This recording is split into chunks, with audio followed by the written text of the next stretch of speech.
Hello and welcome to Corbett Field. We are about set to get underway for Game 1 of 3 here between the Fremont Moo and the Souris Valley Sabre Dogs. The Moo 21-11 on the year, 1-0 in the second half. Meanwhile, the Sabre Dogs 23-9, 1-0 in the second half as well. The Moo, a very good ball club, but the Sabre Dogs just seeing them over in Fremont last weekend. And I'll tell you, it was a tight series. And the series we may have coming up tonight, very best we see this season. And I know that sounds aggressive out of the gate here, but these two teams really fought hard against each other the last couple of ball games they played. They were all tight. And again, these teams, there's some sort of electricity in the building when they're playing against each other. And really that was personified by Sunday's game, the series conclusion back a couple weekends ago. It was make that a 15-12 Sabre Dogs win in 11 innings. A back-and-forth affair. We saw almost everything, a steal of home, bases clearing, 3-run game-tying triple to ninth that the runner in Austin Callahan was called out because the team stormed the field too early.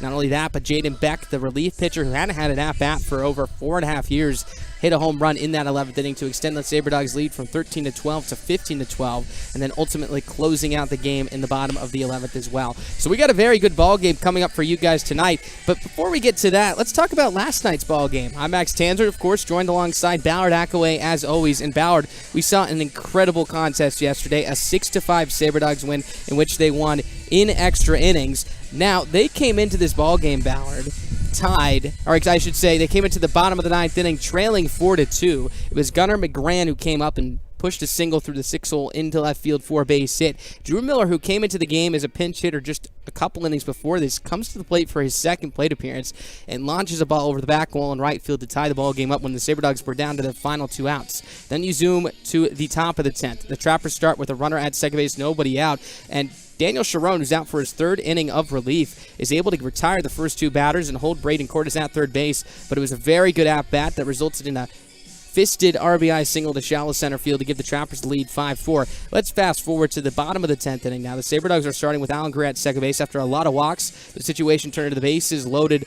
with 1 away. Alan Greer at third base tries to advance on what would have been called a pass ball, but is thrown out at the plate at a very close play. So now there's 2 outs, runners at second and third in the bottom of the 10th inning. The Sabre Dogs are down to their final out, trailing 5-4. And then all of a sudden, Joseph Romani box to force in Bo Brewer from third base, and that, of course, pushed over Colin Hannigan to third, Dalton Bulling to second. So now all of a sudden, Gunnar McGran, who arrived in Minot 2 days ago, comes to the plate. He's down with 2 strikes last weekend, and I'll tell you, it was a tight series, and the series we may have coming up tonight, very best we see this season. And I know that sounds aggressive out of the gate here, but these two teams really fought hard against each other the last couple of ball games they played. They were all tight, and again, these teams, there's some sort of electricity in the building when they're playing against each other. And really that was personified by Sunday's game, the series conclusion back a couple weekends ago. It was make that a 15-12 Sabre Dogs win in 11 innings. A back-and-forth affair. We saw almost everything, a steal of home, bases clearing, 3-run game-tying triple to ninth that the runner in Austin Callahan was called out because the team stormed the field too early. Not only that, but Jaden Beck, the relief pitcher who hadn't had an at-bat for over 4.5 years, hit a home run in that 11th inning to extend the Sabre Dogs lead from 13-12 to 15-12, and then ultimately closing out the game in the bottom of the 11th as well. So we got a very good ball game coming up for you guys tonight. But before we get to that, let's talk about last night's ball game. I'm Max Tanzer, of course, joined alongside Ballard Akaway as always. And Ballard, we saw an incredible contest yesterday, a 6-5 Sabre Dogs win in which they won in extra innings. Now, they came into this ball game, Ballard, tied, or I should say, they came into the bottom of the 9th inning trailing 4-2. It was Gunnar McGran who came up and pushed a single through the 6 hole into left field for a base hit. Drew Miller, who came into the game as a pinch hitter just a couple innings before this, comes to the plate for his second plate appearance and launches a ball over the back wall in right field to tie the ball game up when the Sabre Dogs were down to their final 2 outs. Then you zoom to the top of the 10th. The Trappers start with a runner at second base, nobody out, and Daniel Sharon, who's out for his 3rd inning of relief, is able to retire the first 2 batters and hold Braden Cordes at third base, but it was a very good at-bat that resulted in a fisted RBI single to shallow center field to give the Trappers the lead 5-4. Let's fast forward to the bottom of the 10th inning now. The Sabre Dogs are starting with Alan Greer at second base after a lot of walks. The situation turned to the bases loaded with one away. Alan Greer at third base tries to advance on what would have been called a pass ball, but is thrown out at the plate at a very close play. So now there's 2 outs, runners at second and third in the bottom of the 10th inning. The Sabre Dogs are down to their final out, trailing 5-4. And then all of a sudden, Joseph Romani box to force in Bo Brewer from third base, and that, of course, pushed over Colin Hannigan to third, Dalton Bowling to second. So now all of a sudden, Gunnar McGran, who arrived in Minot 2 days ago, comes to the plate. He's down with 2 strikes and laces a line drive into the gap over, and that bounces off the turf and over the right field wall for a ground rule double to force in Hannigan to score from third base and win the game 6-5 for the first walk-off victory of the year for the Sabre Dogs. Corbett Field, we're about ready to say play ball here in Game 1 of 3 between the Fremont Moo and your Souris Valley Sabre Dogs. The Moo 21-11 on the year, 1-0 in the second half. The Sabre Dogs 23-9. 1-0 in the second half as well. Let's take a look at first the starting lineup for the home side in the Souris Valley Sabre Dogs, announced by head coach Alex Miklos. Leading off in left field will be Caden Schwabe, followed by Justin Cooper at short. Bo Brewer, your first baseman tonight, will bat third. Drew Miller, the DH, will clean up after the big home run last night. Alan Greer, your right fielder, will bat fifth. Taylor Justice will follow behind the plate. Gunnar McGran, the second baseman, will bat seventh, the hero from yesterday. Dalton Bowling will bat eighth at third base. And Reese Anderson, your center fielder tonight, will round out the nine. On the mound will be Kyle Bratzett. Let's take a look now at the starting lineup for the Fremont Moo, one of the best offensive teams here in the Expedition League, announced, of course, by head coach Shea Bennett. Leading off in center field will be Darian Morphew, followed by Austin Baskin, the second baseman. Brock Reller, the league leader in home runs, will bat third at the DH spot. Austin Callahan, your third baseman, will clean up. Luke White will bat fifth at first base. Then Taylor Howell in right field will bat sixth. Jack Simonson, the left fielder, seventh. Ryan Hayes, the catcher, eighth. And Dylan Sears will man shortstop and hit ninth tonight here for the Moo. On the mound this evening for the Sabre Dogs will be right-hander Kyle Bratzett, out for his sixth outing of the year. Fifth start has been tremendous this year for the Sabre Dogs. 1-1 record with a 3.43 ERA. Has struck out 19 batters to just 7 walks and 18 1/3 of an inning's work. So here comes Darian Morphew, the center fielder tonight, as he'll lead it off, hitting .316, no homers, 17 RBIs, 9 stolen bases. Was one before yesterday with 2 RBIs against Hastings. Another win for the Moo in that ball game, as we mentioned, 1-0 here now in the second half. And they're a great team. In fact, arguably the toughest competition the Sabre Dogs have faced this year, as we have hit the halfway point in the EL season. First pitch from Bratzett on the way is a fastball in the outside corner, strike one, and we are underway here from Corbett Field. Hot, warm, sunny evening, 93 degrees Fahrenheit here at first pitch. Bratzett into the wind, the kick and the delivery, the 0-1, fastball up and away, ball one. Count now even at 1 ball and 1 strike here. For Bratzett, he'll be pitching to Taylor Justice, his right-hand man, who caught him back at San Jose State this year. So the next pitch is on its way. Fastball upstairs. Ball 2. 2 balls, 1 strike. In fact, they've worked so well together. The first time they caught each other here in a Sabre Dogs uniform was at Sioux Falls on June 12th. As the 2-1 is on its way. Fastball knee high, strike 2. 2 balls, 2 strikes. Working together, it's been 13 1/3 of an inning's work. Just allowed 5 earned runs. Have picked up 17 strikeouts in that span. The 2-2 on the way. Swing and a miss for strike 3. How about strikeout number 18 together? A breaking ball down and in, running into Morphew as he chased over the top of it for out number 1. So a good start here for Bratzett. 1 up, 1 down here in the top of the first inning. And you could see even just the chemistry displayed back before Bratzett threw his warm-up pitches. Before Justice went out back to the batter's circle after the national anthem, he gave his buddy a big hug on the mound before they started this outing. Work very well together as the first pitch on the way to Austin Baskin is swung on and missed for strike 1. No balls, 1 strike. Bratzett did have a difficult outing against the Moo back in his last start. That was on June 26th. Last Saturday in Game 2 of the series, went 3 1/3, allowed 5 runs for the Merned. 0-1, breaking ball misses outside and low, ball 1. 1 ball, 1 strike. Walks were a struggle for him, 4 on the season at the season high. In fact, came into that outing through 4 outings, and only walked 3 batters. Match that plus 1 in that start alone as the next pitch is a fastball pinpointed on the outside corner, strike 2. 1 ball, 2 strikes. Baskin having a great year so far, 321, 2 homers, 9 RBIs, 3 for 4 yesterday with a homer and 2 runs batted in against Hastings. 1-2, breaking ball spiked, blocked by the catcher Justice, ball 2. 2 balls, 2 strikes. For the Sabre Dogs this evening, the red tops, the baby blue bottoms with the red caps. First time we've seen this uniform combination this year. Meanwhile, for the Moo, purple tops, gray bottoms will go with their purple caps as well. The orange popping out brightly. Here's the accent color this evening. A very cool color scheme they have over in Fremont. So the 1-2 is on its way. Make that the 2-2 is swung on and lashed foul off to the right side. Count stays at 2 strikes here on Baskin. As we mentioned, offense will be aplenty in this series. The Sabre Dogs number 1 in runs scored in the EL, number 1 in hits. The Moo number 2 in hits, number 3 in runs. First in slugging, 4th in on base. Sabre Dogs 3rd in slugging, 2nd on base. His next pitch is swung and grounded down the first base line, past a diving Brewer in towards the right field corner. Baskin will tap first. He's heading for 2. The right fielder and Greer will get it back into the second baseman and Magrin. So that'll be a double for Austin Baskin, the first hit from either side tonight, as he is in scoring position with 1 away. And a hard ground ball down the first base line. The first baseman Brewer was playing off the first base bag, so he had the dive to his left. Again, would have been a tremendous play if he were able to field it cleanly, but got past his outstretched glove and rolled towards that right field corner. So now Baskin is 4 for his last 5. He's picked up a couple of extra base hits in the last 2 ball games, and that brings up a threatening bat to the plate in Brock Reller, who's DHing tonight. He was 2 for 4 against Hastings yesterday with a homer and 2 RBIs. That homer, number 11 on the year, pacing the league in that category. First pitch from Bratz on the way. Fastball outside corner, strike 1. No balls, 1 strike. For Reller had a tremendous series against the Sabre Dogs back in Fremont last weekend. Left the yard twice with 2 homers.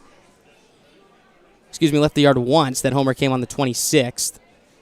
But did drive in 3 runs in Game 2 and 2 in Game 5. So 5 RBIs total in that series. 0-1. Crosses the middle of the plate. Strike 2. No balls, 2 strikes. In fact, if you go over his last 4 games played, Ranger back to the 26th, he's driven in 7 runs, has left the yard 3 times, and he went through a little bit, I don't want to call it a slump. He was still picking up base knocks, but it had been a while since he left the yard after that 3-homer game against the Big Sticks, as the 0-2 is on its way. Fastball misses well outside, ball 1.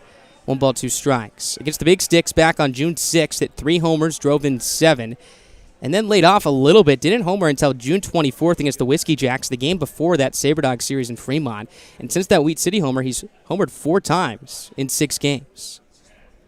1-2 pitch on the way. Fastball upstairs, ball 2. 2 balls, 2 strikes. If you look at the slash line for him, tremendous numbers, hitting .429, an on-base clip of .538, slugging .879. That's right, you heard that right. An OPS of 1,417, making a bid for an MVP award here this season. If he were to win, it would be the 2nd Moo in a row. Ronnie McBride, the center fielder now for the Spuds, won it last year. Next pitch swung on and popped up shallow left field.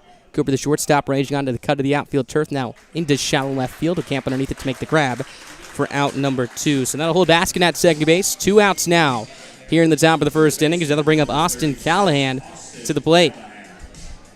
Callahan was 0 for 4 yesterday with a walk. Again, another big bat in the middle of this lineup, having a tremendous season, hitting .349, 6 homers, 35 RBIs, 2 stolen bases. Very likely on his way to Casper for the All-Star game as well. He had a big hit back on that wild Sunday matchup between these two teams, which the Sabre Dogs won 15-12 in 11 innings. A 3-run game-tying triple in the 9th. Down to their final out is the first pitch from Bratz. It is a fastball up and away, ball 1. 1 ball, no strikes. Justice thinks about a snap throw, but he'll hold on to it. Hit that 3-run triple past the outstretched glove of Reese Anderson as it got past him, rolled all the way to the track. Callahan raced into the third base, tying the game. But the Moo dugout exploded out of the dugout thinking it was a walk-off triple. And because they touched Callahan, he was ruled out. 1-0 pitch, swinging a foul tip into the glove of Justice for strike 1. 1 ball, 1 strike. And that ended up being a monumental play for the course of that ball game.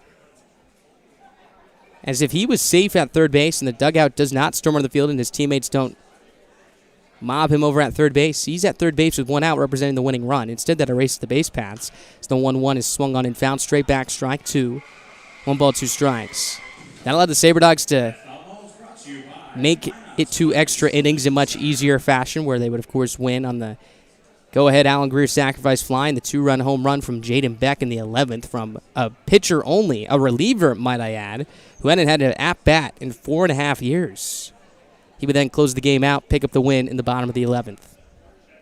Bratzik kicks, fires, the 1-2 on the way, swinging a pop at third base side. Bowling will give it a look. Watch it slice out a blank. Count will stay at 1-2. Let's take a look at the defense tonight for the Sabre Dogs that will play behind Kyle Bratzett, Schwabe, Anderson, and Greer left to right in the outfield. Dalton Bowling, as we mentioned, at third base. Justin Cooper and Gunnar McGran at second base, or ranging up the middle, I should say. Bo Brewer will man first, and Taylor Justice, as we discussed earlier, will be your backstop. Bratzett from the third base side. The rubber leans for the side. Nods his head in agreement with Justice as he comes set at the belt. Baskin takes his lead from second. Will be going on contact. The 1-2, swinging a hard line drive, foul off to the left side. Count will stay at 1 ball and 2 strikes. So this 3-game set will conclude what will end up being a 6-game homestand for the Sabre Dogs, coming off of a sweep of the Trappers yesterday after that dramatic 6-5 extra innings victory. They now have won 5 series in a row, have swept 4 series this entire season, and as we mentioned, are 23-9. Have already clinched their spot into the postseason after winning the first half Lewis Division Championship. Baskin takes a walking lead from second base. He's ready to run. Bratzett kicks, fires the 1-2, swinging a line drive right field. That's down for a base hit. Greer will play it on a hop, getting the wave around third is Baskin. The throw will go back into the second baseman, McGran. Coming around to score, standing up is Baskin. An RBI single for Austin Callahan after a lengthy at-bat gives the Moo a 1-0 lead here in the top of the first inning. RBI for Callahan, his 39th of the year. The right fielder in Greer was playing fairly deep out in right field, so by the time he fielded this ball, the runner on third base in Baskin had already been rounding third, or I should say Baskin at second base already had been rounding third, and if Greer were to make a throw, it would have been a very deep one, which probably would have allowed Callahan to reach second base safely had it not been cut off. Smartly throwing back into second. First pitch on the way from Bratzett is a fastball down low, ball 1. 1 ball, no strikes here with 2 outs. Here's Luke White. Played a pivotal role in the Moos championship run last year, batting 5th tonight at first base, hitting .250 with 3 home runs and 12 RBIs. 1-0 pitch, swinging a hard ground ball down the third base line and foul for strike 1. 1 ball, 1 strike. Hit a home run back a couple weeks ago, or I should say back a week ago, against the Sabre Dogs out to deep left center field, and that was a big, big home run in that game. Again, fireworks were aplenty in that series in general. We talked about the 15-12 win, but Sabre Dogs scored double-digit runs in Game 1. Moose scored double-digit runs in Game 2. Sabre Dogs, in fact, scored 7 runs in Game 1 in the first inning before it was delayed after 3 innings and suspended to the next day.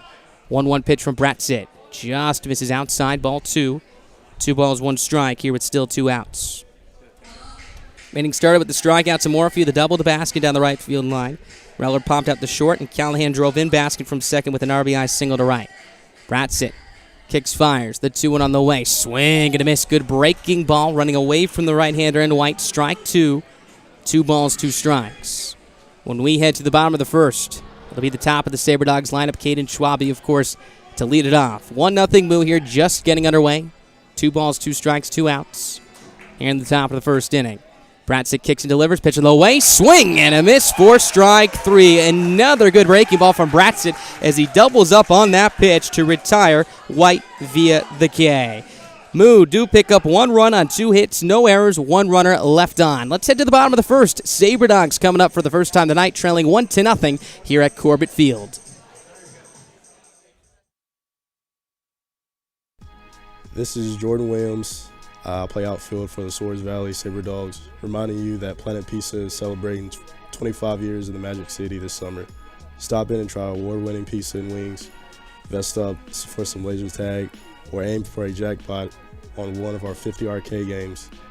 We got fun for everyone. Visit planetpizzaND.com for more details. Seatbelts are the most effective safety device to prevent the death and injury in a motor vehicle crash. Please buckle up every trip, every time. Let's get to the goal of Vision Zero. 0 fatalities, 0 excuses. This is Jordan Williams. I play outfield for the Souris Valley Sabre Dogs, reminding you that Planet Pizza is celebrating 25 years in the Magic City this summer. Stop in and try award-winning pizza and wings, vest up for some laser tag, or aim for a jackpot on one of our 50 arcade games. We got fun for everyone. Visit planetpizzaND.com for more details. Sabre Dog fans, be sure to stop down to Capital RV in Minot to register for your chance to win a $15K camper giveaway. If a Sabre Dogs player hits a ball through the home run target beyond the left field fence, one lucky fan will drive home with a brand new camper courtesy. Welcome back to Corbett Field, bottom half of the first inning. 1-0 Fremont your score. Let's take a look at the Fremont pitcher for the night. It's going to be right-hander Marco Ozuna Jr., 5'11", 205 pounds, out of Casa Grande, Arizona. It's going to be his 8th outing of the year, just his second start. 1-1 record with a 2.70 ERA. Really good numbers for him. 20 strikeouts to just 3 walks and 13 1/3 of an inning's work. A whip of 128. Opponents are hitting 269, but just slugging 288 this season. So he's going to look to continue that here. Going to be a tough task against the league's #1 offense. His last start was against Wheat City, a good one. 5 innings, picked up the win. 1 run, it was earned. 5 hits, 2 walks to 6 strikeouts. So let's see what the Sabre Dogs can do against him tonight. Here's Caden Schwabe to lead it off. Third baseman. And Callahan in front of the bag at third, is the first pitch on the way from Ozuna as a fastball on the outside corner, strike 1. No balls, 1 strike. Schwabe hitting .453, a homer, 15 RBIs, 35 stolen bases on the year. Was 1 for 4 yesterday with a walk. 0-1 from Ozuna as a fastball up and away, ball 1. 1 ball, 1 strike. Wind blowing out hard towards right center will aid left-handed hitters this evening. Ozuna is set at the belt, chest facing his catcher as he turns and tosses the 1-1. Swinging a high chopper over the head of the third baseman. Callahan off the glove of the shortstop. Sears will roll into left field. Schwabe rounding first. He's heading for 2. Up with it is Simonson. He'll throw it back into the shortstop, and Sears as Caden Schwabe starts things off, putting himself in the scoring position to lead off this bottom of the first inning. And again, this will at least be an infield single, as it was a high chopper over the head of the third baseman, Callahan, who was playing in front of the bag, expecting the bunt. The shortstop and Sears tried to backhand it. Tough plays. It took a high hop off the turf. Looked like it hit him maybe in the belt or the wrist, rolled behind him. They may give Schwabe a double on that as well to open up this ball game. So here comes Justin Cooper now, tying run in scoring position right out of the game. Ozuna from the stretch, kicks, fires, first pitch. Cooper shows bunt, pulls back, breaking ball down on the way, ball 1. 1 ball, no strikes here with nobody out. Schwabe, great speed, as we mentioned, 35 stolen bases on the year. So that'll be a single and an E6 on the shortstop, and Sears who let that go behind him for Schwabe. He does pick up a hit. So the 1-0 is a fastball on the outside corner, strike 1. 1 ball, 1 strike. Cooper hitting .353, a homer, 12 RBIs, picked up his first home run of the year on the homestand. 7 stolen bases as well on the year. Smaller sample size for him, so that 7 stolen bases does say a lot. So the next pitch is swung on and chopped over to the first base dugout. 4 strike 2. 1 ball, 2 strikes. And this Sabre Dogs team, if you're just tuning in, loves to run on the base paths. Second in the league in stolen bases this year with 112. The Moo like to run a lot too. They're 4th, have 70. Also have been quite successful, have just been caught 16 times. That is the 3rd fewest in the Expedition League. Meanwhile, the Sabre Dogs have the 3rd most caught stealings at 26. 1 ball, 2 strikes, the count on Cooper. Ozuna from the stretch. Looks over at Schwabe a couple times. Now peers in the 1-2. Breaking ball buried in the dirt. Heading for third is Schwabe. Picked up by Hayes. He'll just put it in his pocket as Schwabe is safe at third base. He'll advance on the wild pitch. And he's 90 feet away, representing the tying run with nobody out here at the bottom of the first inning. Really heads-up base running there by Schwabe. This was a breaking ball in the dirt. Hayes, the catcher, blocked it. Didn't roll too far away from him. Picked it up pretty quickly, but Schwabe was all over it, reading that ball in the dirt as it twirled towards the ground. So now the third baseman, Callahan, even with the bag at third. First baseman, White, a couple steps back. Middle infielders playing back. 2-2 on the way. Line drive, center field. Coming in is Morphew. He lays out, and he can't make the catch. Here comes Schwabe around to score. A single for Justin Cooper, and RBI as well, as we are tied at 1 here in the bottom of the first inning. Quite an effort by Darian Morphew in center field, racing to his right. Laid out for it. Looked initially like he may have caught it, but then rolled behind him as he had to roll over and pick it up with his bare hand. Cooper a wide turnaround first, but he held. So back-to-back base hits to open up this ball game. Good base running by Schwabe. Allows the Sabre Dogs to generate a run to tie this game, and they're not done yet. Cooper at first, nobody out. There he goes for second. Pitch on the way, breaking ball upstairs. Hayes throw down to second. On a hop, not in time, as Cooper will steal second base. Stolen base number 8 for him on the year. Fantastic pitch to run on. A breaking ball was up in the strike zone, was up in the zone, out of the strike zone. The catcher and Hayes could not make a throw on line as it hopped up in the air. The second baseman Baskin did pick it cleanly, but Cooper was in there in plenty of time. So 1 ball, no strikes the count here. Nobody out still. Brewer Inning 485, a homer, 46 RBIs. Righty on right, Ozuna Jr. from the stretch, third base side. Kicks and inside move to second base. No toss over as Cooper will walk back into the second base bag standing up. Brewers' 31-game hitting streak did snap yesterday, but still riding a 32-game on-base streak. So the 1-0 is a fastball down low, ball 2. 2 balls, no strikes. As he looks like there's going to be a balk right there. Heading to third base will be Justin Cooper. So the second inning consecutively, if you range back to yesterday's ball game in which the SaberDogs have taken advantage of the balk, so that pitch should not count. 1 ball, no strikes to count here with nobody out. Cooper 90 feet away. My assumption is I didn't catch it. My assumption is that Ozuna Jr. did not come set and hold long enough. He's now set, head height. 1-0 on the way, breaking ball. Middle of the plate, strike 1. 1 ball, 1 strike. Brewer walking twice, as we mentioned, extending that on-base streak to 32 straight games. Has reached base in every single one of the games halfway through this 2021 season. 1-1 pitch on the way from Ozuna. Swinging a chopper down the third base side and foul. Strike 2. 1 ball, 2 strikes. Another nice play by Alex Miklos over at third base, coaching in the coaching box. He made a couple of nice plays yesterday. That one was a little bit easier, a candy hop for him as he caught it at his ankles, but last couple of nights, including last night specifically, caught one to his left, another to his right, a couple of hard steamers. Continues to show why he deserves a Gold Glove award. 1-2 from Ozuna. Fastball runs inside. Brewer scoots out of the way for ball 2. 2 balls, 2 strikes here with nobody out. Middle infielders will play back, so they'll exchange a ground ball for a run right here. Again, the story of this series will be the offense, and it's already on full display here. 1 run in the first for the Moo, and another for the SaberDogs here in the bottom of the first, tied at 1. Cooper at aggressive secondaries. There's a swing and a chopper to the third, fielded by Callahan. Looks to the plate, will go to first base. That's in time to retire Brewer. Cooper scores with a head-first slide safely, as that'll give the SaberDogs their first lead of the night. It's now 2-1 here in the bottom of the first inning. An RBI for Brewer, 47, as he extends his league lead. And again, Cooper at third base took an incredibly aggressive secondary. This was a breaking ball down out of the zone. Brewer took a awkward swing at it, was able to chop it high in the air. Callahan took a look towards home plate, thinking he may have had a chance to get Cooper, but Cooper took off on contact. It's the first pitch to Drew Miller's a fastball at the knees, outside corner, strike 1. No balls, 1 strike. So again, 2-1, SaberDogs, your score. Miller with a big blast last night. Coming into the game late, pinch hit for Lance McDonald in the DH spot. As the 0-1 pitch is swung and a chopped on the ground wide of first. White to his backhanded side will field it. Flip to his covering pitcher in Ozuna Jr., who applies the tag on the pillow in time for out number 2. Then there'll be a 3-1 put out to retire Drew Miller at first base. So 2 down now after the SaberDogs bring around 2 runs to score. Here comes Alan Greer to the plate. Greer hitting .310, 2 homers, 31 RBIs, 24 stolen bases on the year. Was 1 for 5 yesterday. Did strike out 3 times. That 1 hit came late in the game, a hard line drive to left center. Third baseman Callahan in front of the bag at third 1 more time. Ready for a potential drag bunt. It's the first pitch. It's a fastball down low, ball 1. 1 ball, no strikes. Greer in a little bit of a slide here. Was 1 for 9 in the last series against the Trappers.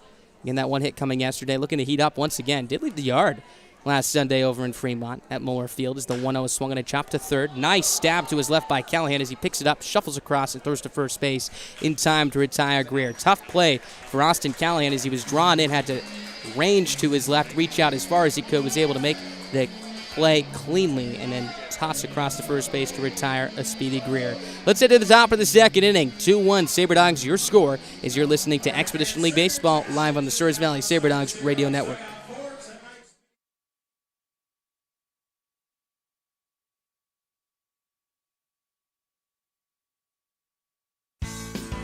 SaberDog fans, be sure to stop down to Capital RV in Minot to register for your chance to win a $15K camper giveaway. If a SaberDogs player hits a ball through the home run target beyond the left field fence, one lucky fan will drive home with a brand new camper courtesy of Capital RV. Register in store today. This is Bo Brewer for the Souris Valley SaberDogs, reminding you that there is a reason why Slim Chicken hangs guitars on their walls and plays the blues. It's the same reason why they only serve you 100% all-natural chicken tenders. It's the way they like it. There is a reason why they treat you like family and serve food just like you would at home. Because you deserve it that way. And there's a reason it's made fresh when you order and served hot, because that is their promise to you. Come see us at Slim Chickens or order online at slimchickens.com.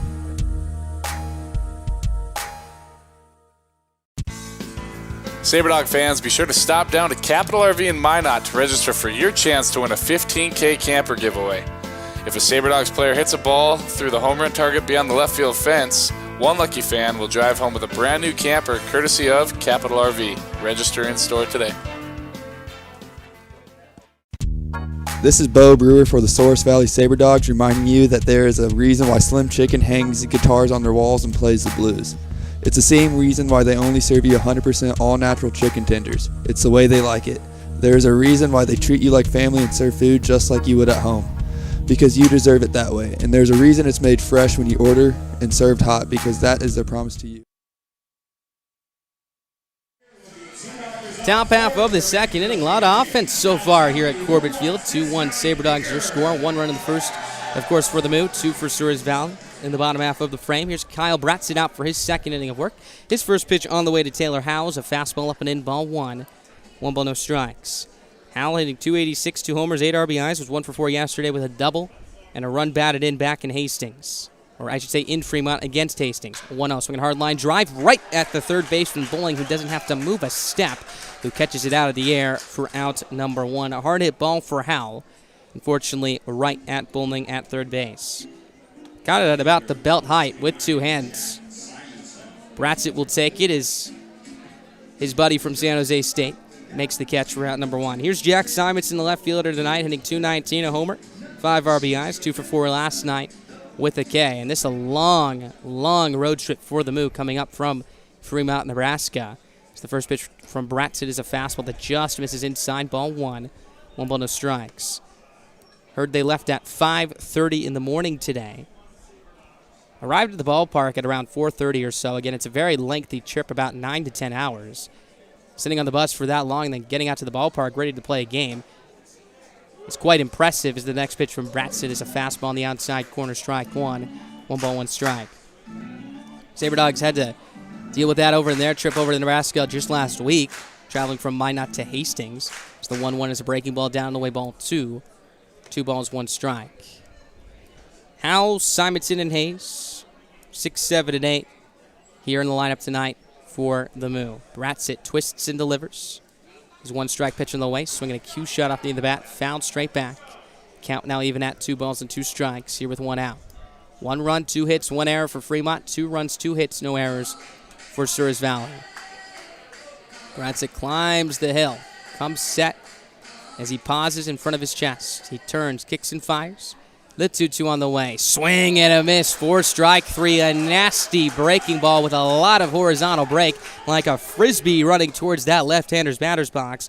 As that'll be out number 2. 2 up, 2 down. Strikeout number 3 on the evening for Bratzit. That breaking ball has been incredibly effective against right-handed hitters tonight here in this Moo lineup. Here's Ryan Hayes, the catcher. We saw him a couple times back in the last series. Hitting 8th tonight as the first pitch is a breaking ball down the way, ball 1. 1 ball, no strikes. Hayes hitting .209, 8 RBIs, 3 runs scored.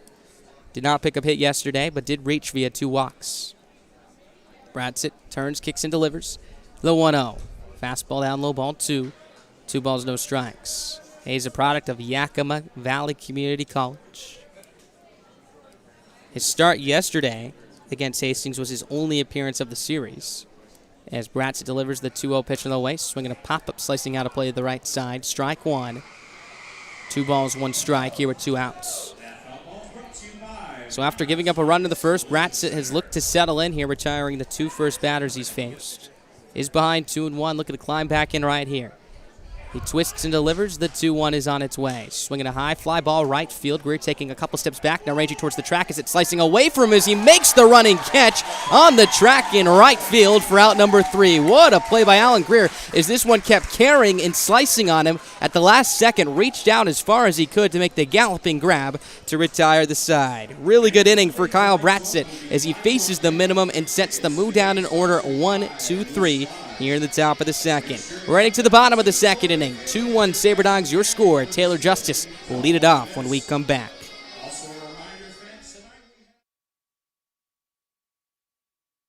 Start Planning your summer road trips with a brand new camper and truck. Head to Four Bears Casino now, play your favorite slots, and earn entries for their July 3rd truck and camper giveaway. It's your chance to win a decked out camper and 2021 pickup with full towing package. Plus, get your tickets for Dwight Yoakam live in concert June 19th and enjoy water fun on a yacht tour of Lake Sakakawea or a splash in their water park. Check out all the fun on their website, all at Four Bears Casino and Lodge, 4 miles west of Newtown.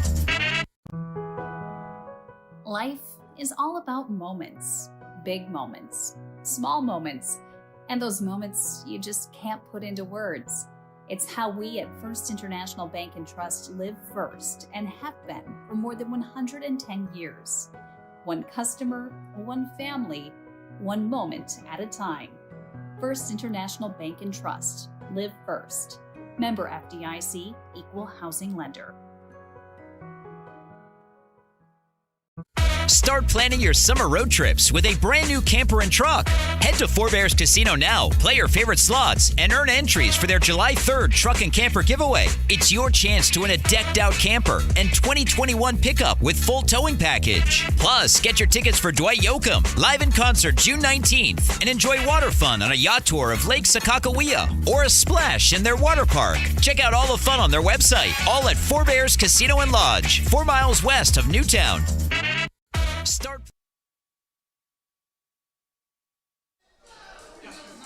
Welcome back to Corbett Field. Let's press play on the bottom of the second inning. 2-1 Sabre Dogs. Your score here, 6, 7, and 8. Due up against Ozuna Jr. here for the Moo. Ozuna faced 5 hitters back in that first inning. Did allow 2 hits, a single to Schwabe, who advanced to second on an E6, then to third on a wild pitch. Would come around to score on the Justin Cooper. Make it the Bo Brewer the Justin Cooper RBI single. Then Cooper would steal second, advance to third, and score on the Bo Brewer RBI ground down as the first pitch to Taylor Justice is on the outside corner for strike 1. No balls, 1 strike. So Cooper now has 13 RBIs in the year, Brewer 47. Justice coming into tonight with 7 runs batted in. 1 for 6 with 2 runs batted in back last Sunday against Fremont, his last start. His next pitch is down and away, ball 1. 1 ball, 1 strike. In total, hitting .364, having a very good year for the Souris Valley Sabre Dogs ball club. Is the 1-1 from Ozuna. Is swung on and hit on the line out to deep left field. Simonson ranging back. He reaches up. It's over his head as it will hop over the wall for a ground rule double. So welcome back Taylor Justice in his first game back in over 5 days. Doubles over the head of the left fielder Simonson to open up this bottom half of the second inning. The Sabre Dogs continue to put pressure on Ozuna and the rest of this Moo ball club, constantly generating situations with runners in scoring position. So a double for Taylor Justice, and here comes Gunnar McGran to the plate, the second baseman tonight. And man, oh man, did he have an evening to remember. His first Sabre Dog start was 3 for 5 with a walk-off ground rule double to right center field. The first pitch, fastball over the middle third of the plate, strike 1. No balls, 1 strike. So a chance for him to drive in another one right here. Appeared in Game 2 of the Trappers series. That was his Sabre Dogs debut as a defensive replacement at shortstop. Recorded a plate appearance, did walk as well. Now Ozuna's going to step off right here as he resets himself. So again, Justice will take his lead from second after the leadoff double. Third hit of the evening for Souris Valley. McGran, a speedy left-handed hitter, digs in. Third baseman Callahan even with the bag at third. Shortstop Sears ranging up the middle, also holding on Justice at second. The 0-1 pitch on the way. On the inside corner, strike 2. No balls, 2 strikes. McGran went after that for just a second, pulled back, but a strike either way. McGran is shown to be good with 2 strikes. In fact, picked up 2 hits yesterday behind with 2 strikes on him, including that walk-off base hit to right center field. The 0-2 on the way, swinging a broken back, ground ball to first, fielded by White. He'll take it to the first base bag unassisted for out number 1. Moving to third of the play goes Taylor Justice, so a 3 unassisted put out. McGran will have to pick up a new bat as well, as that brings up Dalton Bowling to the plate. The third baseman tonight was 0 for 3 yesterday with an RBI. That was a sacrifice fly out to left field. So he's now hitting .221, no homers, 12 RBIs, 5 stolen bases. Appeared in the first 2 games of the series in Fremont. Did injure his finger trying to field a ground ball, but the good news is he's all right. Picked up a big 2-run single back a couple nights ago. So the first pitch is swung on and grounded to short, backhanded by Sears, picks it up, throws off his heels to first base. That's in time to retire Bowling. Scoring on the play is his college teammate Taylor Justice from third base. So that's going to be another RBI for Bowling. His second in his many nights, his fourth of the homestand. So that gives him 13 on the year. Sears and the rest of the middle infielders for the move playing back on that, so they exchanged a ground ball for a run. So the SaberDogs extend their lead. It's now 3-1. Here in the bottom of the second, base is empty now, 2 outs. First pitch to Reese Anderson is a fastball outside, ball 1. 1 ball, no strikes.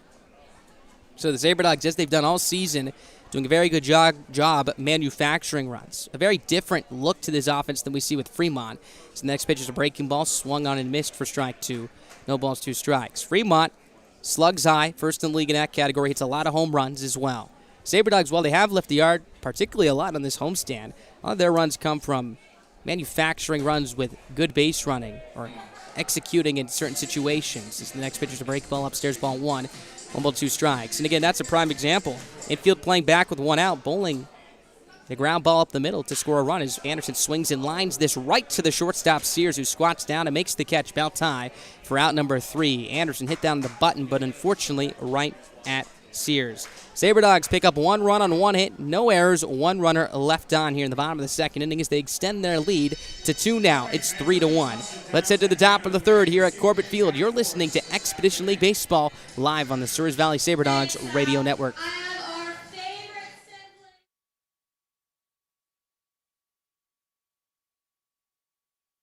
Start planning your summer road trips with a brand new camper and truck. Head to Four Bears Casino now, play your favorite slots, and earn entries for their July 3rd truck and camper giveaway. It's your chance to win a decked out camper and 2021 pickup with full towing package. Plus, get your tickets for Dwight Yoakam live in concert June 19th and enjoy water fun on a yacht tour of Lake Sakakawea or a splash in their water park. Check out all the fun on their website, all at Four Bears Casino and Lodge, 4 miles west of Newtown. Life is all about moments, big moments, small moments, and those moments you just can't put into words.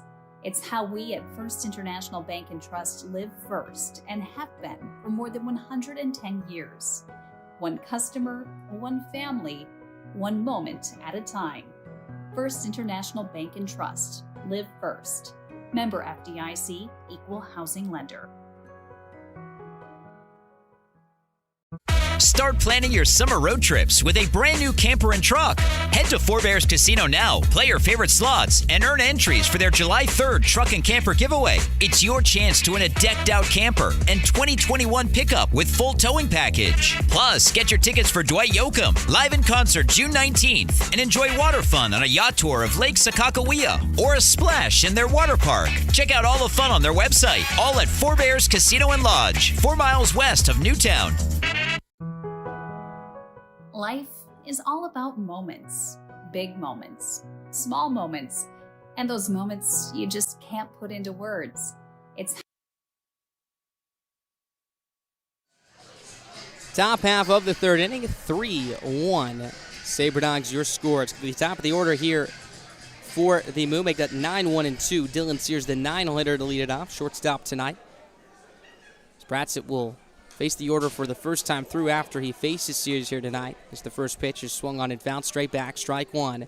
No balls, 1 strike. Sears hitting .269, a homer, 10 RBIs, 2 stolen bases on the year. One of the many returners to this Fremont Moo Ball Club after they won the Expedition League Championship back in 2020. Their first in franchise history. Bratzett twists and tosses. Here's his 0-1 on the way. Fastball outside corner, strike 2. No balls, 2 strikes. Sears hoisting an .813 OPS. Very productive. What you'd like to see from an idle hitter. As Darian Morphy, the top of the order, looms on deck. Bratzett turns, kicks, and fires. The 0-2 on the way. Fastball up and away, ball 1. 1 ball, 2 strikes. First time through the order here. It looks like Bratzett, when he gets ahead 0-2, likes to expand outside with that fastball, particularly to lefties, trying to get them to chase. Here's his 1-2 on the way, swinging a pop-up shallow left field. Cooper backpedaling onto the outfield grass, coming in a Schwabi left fielder who calls him off. He'll make the catch for out number 1. It's a good start here for Bratzett. That is now 5 consecutive batters retired. He set down the move 1-2-3 in that second inning. So now he'll be tasked with facing this Moo lineup for the second time around. Here's the leadoff hitter, Darian Morphew, to the plate. He started off this game striking out Morphew in that first inning with a breaking ball down and in, as he comes set and delivers the first pitch from the windup. Fastball misses down, away ball 1. 1 ball, no strikes. A very bright day here today. Cloud coverage playing a role here so far, but the sun's still shining, peeking through the clouds. So the 1-0 is swung on and missed. A weak wave and a miss from Morphew on a pitch down and in. Strike 1. 1 ball, 1 strike. And I only say that because virtually the last 15,000 home games, it seems, that we had, it's been clear without a cloud in the sky. 1-1 is a breaking ball down and in, ball 2. 2 balls, 1 strike here with 1 out. Again, a very hot evening today. Was averaging about the mid-90s throughout the entirety of the afternoon. About 93 degrees at first pitch. Is the wind and the 2-1 on the way. Swinging a foul straight back. Strike 2. 2 balls, 2 strikes here with 1 out. Again, the inning started with the pop out to short off the bat of Dylan Sears here as Bratzik continues to pitch in his groove right here. Austin Baskin, the second baseman, on deck. As Bratzik turns, kicks, and fires. Here's his 2-2 pitch on the way. Fastball up and away, ball 3. 3 balls, 2 strikes. We haven't seen too many 3-ball counts tonight here from Bratzik. As we mentioned, command has been a plus for him. Coming into his last start, had walked just 3 batters. Coming into tonight, has walked 7 through 5 outings. Here's the wind, the payoff pitch on the way. Fastball up and away for ball 4. So there's a walk, the first surrendered by Bratzik tonight. So that puts a 1-out base runner on here in the top of the first inning for Austin Baskin. First time Morphew has reached this evening as he struck out in the first inning, as we mentioned. Baskin picked up a big hit back in that first frame. A double down the right field line would eventually come around to score on the RBI single from Austin Callahan. So the Moo looking to get back into this ball game right here. Good spot as Morphew takes his lead from first base with 1 out. Middle infielders double play depth. That's McGran and Cooper. As Bratz from the stretch delivers the first pitch, swinging a high fly ball deep center field. Anderson racing to his left towards the right center field gap towards the track. He'll make the running catch. Route number 2. Tagging from first is Morphew. The throw back in is cut off by the second baseman Cooper. Make the shortstop Cooper. So Morphew now in scoring position here with 2 away. As Austin Baskin gave that one a ride right there. Again, the wind is blowing out a little bit in that direction. Currently not too hard, though, as the flag in straightaway center is almost completely still. Anderson started to jet back towards straightaway center, then readjusted towards right center. We saw Alan Greer make a play down the right field line earlier tonight where it had a lot of late slice on it and continued to carry on him as he had to sprint towards his left, towards that right field line. Similar play right there for Anderson, who was able to sprint it down. So here's Brock Reller, first pitch. Fastball on the inside corner, strike 1. No balls, 1 strike. Reller 0 for 1 tonight, popped out to the shortstop. Cooper back in the first inning. As we mentioned, leading the league in home runs, one of the most threatening bats here in the entire Expedition League, on his way to the All-Star game, very likely in Casper this July. Here's the 0-1 pitch. Breaking ball misses down and in, ball 1. 1 ball, 1 strike. And I'll tell you, he hit one of the furthest balls I've ever seen back in Fremont last weekend against the Sabre Dogs Ball Club. There's a warehouse behind the right field wall over at Muller Field, and he almost cleared that. And that's almost about an extra 100 feet of coverage right there. That ball at least went 380. So the next pitch is a fastball outside, ball 2. 2 balls, 1 strike, and that was to his pull side. Then he had another couple of balls that he put in play deep down the right field line that he hooked foul, just missed them, against Aaron Suval, who's a hard-throwing right-hander that averages around 91 to 92 miles an hour. So he can turn around a fastball right here. Bratz's going to have to be careful with him. Morphew takes his lead from second. Will be going on contact with 2 outs. 2-1, swinging a foul to the left side, out of play, strike 2. 2 balls, 2 strikes. And for Reller right here, Sabre Dogs are pounding him away, which they did in his previous at-bat. Of course, he popped out to the left side of the infield as it took Cooper out onto the outfield turf. Wouldn't be surprised if they stayed the same here, but again, Bratz has liked to use that breaking ball running down and into left-handers as well. He shakes off Justice once. Long look in as he now comes set in agreement. 2 balls, 2 strikes, 2 outs. There goes the runner, pitching the way, swinging a pop-up third base side foul territory, bullying the third baseman. We'll watch it fly out of play as it lands on the roof above the grandstands behind home plate. Count will stay at 2 balls and 2 strikes. And again, another pitch down the way. Maybe an off-speed pitch right there from Bratz. It looks like he maybe took some off of that one as Reller flailed at it. Just got a piece to pop it foul. Morphew takes his walking lead from second base. Outfield straight up. Your arms left to right. Schwabe, Anderson, and Greer. Bratz comes set again. Pauses at the belt. His 2-2 pitch one more time. Swing and a miss for strike 3. Foul tip held on by the catcher, Justice, as that will retire the side. Bratsit punches out one of the league's best hitters as that strands Morphew at second base here in the top of the third. We're heading to the bottom of the third. 3-1 Sabre Dogs, your score, as you're listening to Expedition League Baseball live on the Souris Valley Sabre Dogs radio network.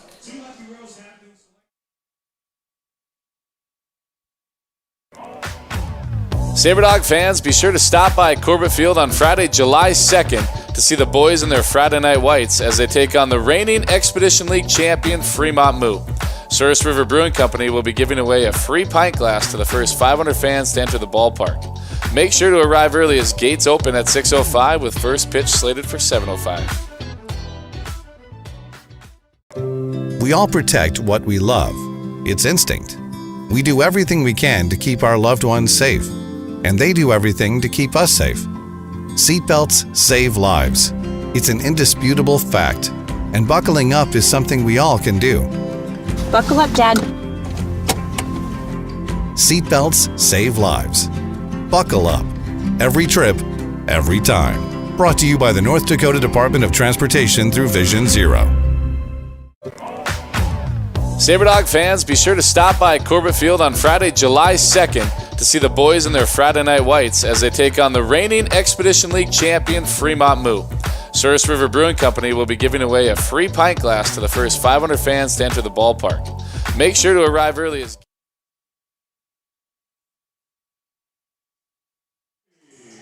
Bottom half of the third inning, 3-1 Sabre Dogs, your scores. We welcome you back to Corbett Field. Game 1 of 3 here between the Fremont Moo and your Souris Valley Sabre Dogs. Going to be the top of the lineup to face it off, or to start it off for the Sabre Dogs as they face off against Ozuna Jr. This will be the second time he's faced this Souris Valley lineup. Schwabe 1-for-1 singled back in the first, advanced to second on an E6. The first pitch is a fastball down and away, ball 1. 1 ball, no strikes. Would advance to third on a wild pitch, then come around to score on the Cooper RBI single. Ozuna winds and fires the 1-0. Swinging a ground ball wide at first. Diving stop by the first baseman White. Gets to his feet, throws to first, but it's wide to the covering pitcher Ozuna as Schwabe will reach first base. More than likely an infield single, as if that's the case, he'll be 2 for 2 tonight. And again, a tough play for White, who made a nice diving stop to his backhanded side. But Schwabe runs faster than anyone in this ballpark here tonight. So White knew he had to hurry, throw, rushed a little bit, justifiably, as it ran arm side and away from the covering pitcher in Ozuna. So Schwabe has a hit. He's 2 for 2 tonight at first base. An absolute threat to run, leading the league in stolen bases with 35. Here's Justin Cooper, third baseman Callahan in front of the bag at third base. Middle infielders pinched up the middle in double play depth. Ozuna from the stretch, third base side. Kicks and delivers the first pitch. Fastball, top of the zone, strike 1. No balls, 1 strike. So now 1 run, 2 hits, 1 error for the Moo. 3 runs, 4 hits, no errors for Souris Valley. Cooper digs back in the right-hander's batter's box, having a fantastic homestand here. So the 0-1 is a fastball at the top of the zone again, strike 2. No balls, 2 strikes. We talked about it earlier. Cooper hitting his first home run of the year back against the Trappers in Game 1 of the homestand on Tuesday. He's picked up a hit in each of the first 2 games as well. As the next pitch is a breaking ball to dirt, Cooper checks his swing. There will be an appeal to the second base umpire in Sedicase, who says he does not go. Ball 1, 1 ball, 2 strikes. Cooper coming in tonight with an OPS just shy of 1,000 at 995. You always know you're in good shape if you're up towards 1,000 as he digs back in the right-hander's batter's box. Quick move over the first base. Schwabe back in safely. Also now has 8 stolen bases on the year as he stole second back in that first inning. Already in the top 5, I should say, top 5 on the team in that category as he's only played 13 games. So the 1-2 is on its way one more time. There goes Schwabe, pitch on the way, swinging a ground ball wide to third. Behind the third baseman Callahan as it gets past his glove in the left field. We'll see what they rule that one right there. Either way, Cooper safe at first base. In the second goes Schwabe. They'll be first and second, nobody out. So it's going to be a hit for Justin Cooper with a single to left field. So now he's 2 for 2 today. Third baseman Callahan, a tough play ranging to his left. Almost skipped by him. I think he was trying to play it on the in-between hop. Almost stabbed down at it as it snuck past his glove in the left field. So back-to-back hits for Souris Valley. Opens up this bottom of the third inning. Here's the league leader and runs batted in, and Bo Brewer to the plate. He did drive in a run, his 47th of the year, with a ground ball to the third baseman and Callahan back in the first inning. Looking for a base hit, has cooled off a little bit here. The average falling down below 500 for the first time since the first series of the season. In fact, has dropped about 20 points or so in the last 3 days. So he'll look to catch another hot streak right here in that Trapper series. Picked up 3 hits and 11 at-bats. Drove in 3 runs as well. Still getting on base at a .556 clip, which is just truly remarkable. Ozuna from the stretch, third base side. First pitch on the way is a fastball to the knees, outside corner, strike 1. No balls, 1 strike. As we mentioned on the broadcast yesterday, Brewer absolutely obliterated the Expedition League record for a hitting streak, which was currently 15, or previously 15, with G.J. Riddell, former SaberDog, set in 2018. As the runners go, pitch down and away, throw down. Is going to be a pump fake by the catcher and Hayes, so both runners steal. Schwabe safe at third with stolen base number 36. Cooper safe at second with stolen base number 9, his second of the 9. Is Schwabe, with 36 stolen bases now, is just 8 stolen bases away from tying the single-season Expedition League record, which is currently held by former SaberDog Mason Dennison. So second and third now, nobody out. Count even at 1 ball and 1 strike here on Bo Brewer. Here's the wind from Ozuna, the pitch in the way. Weak, swing and a miss, strike 2. Out in front of a breaking ball running down and out of the strike zone.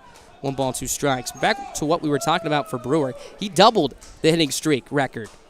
In fact, doubled it and added on 1 more. Nearly picked up a hit in each of the first 32 games to open up the year, which would have signified the halfway point as he swings and pops this one up on the infield. Second baseman Baskin ranging to his right. He'll make the catch behind the second base bag for out number 1. Brewer chased a breaking ball down out of the zone right there. Threw the bat at it and popped it up on the infield. So that'll hold Cooper at second base. Schwabe at third. Here comes Bo. Make that Drew Miller to the plate now. Miller 0 for 1. Grounded out to the first baseman White back in the first inning. With his 2-run shot yesterday, crossed the 20 RBI threshold as well. Now is 21 on the year. Has showed some speed as well. 12 still in the bags. As Ozuna's first pitch on the way. Fastball down low. Ball 1. 1 ball, no strikes. Third baseman Callahan well off the third base bag. Almost playing what many would consider the 6-hole. Even with the bag, however. Maybe a step in front, in fact. Rest of the infield about straight up. 1-0, swinging a hard ground ball wide at first again. Luke White, the first baseman, will pick it up and take it to the first base bag unassisted for out number 2. Coming around to score from third base on the play is Schwabe, as that extends the SaberDogs lead. It's now 4-1 here in the bottom of the third inning. RBI for Miller, that's number 22 on the season, third in the last 2 nights. Here's Alan Greer now with 2 outs. Cooper at third base. Greer 0 for 1, grounded out to the third baseman Callahan to conclude the first inning. And looking to get hot again right here. First pitch from Ozuna. Breaking ball, backs up, misses up and in, ball 1. 1 ball, no strike. So the SaberDogs adding on in every inning now. A run in the first, 2 in the second. Make that 2 in the first, 1 in the second, and 1 more here in the third. The 1-0. In the dirt, blocked by the catcher Hayes. Ball 2. 2 balls, no strikes. Cooper reached on a single, stole second base, advanced to third on that ground out off the bat of Miller.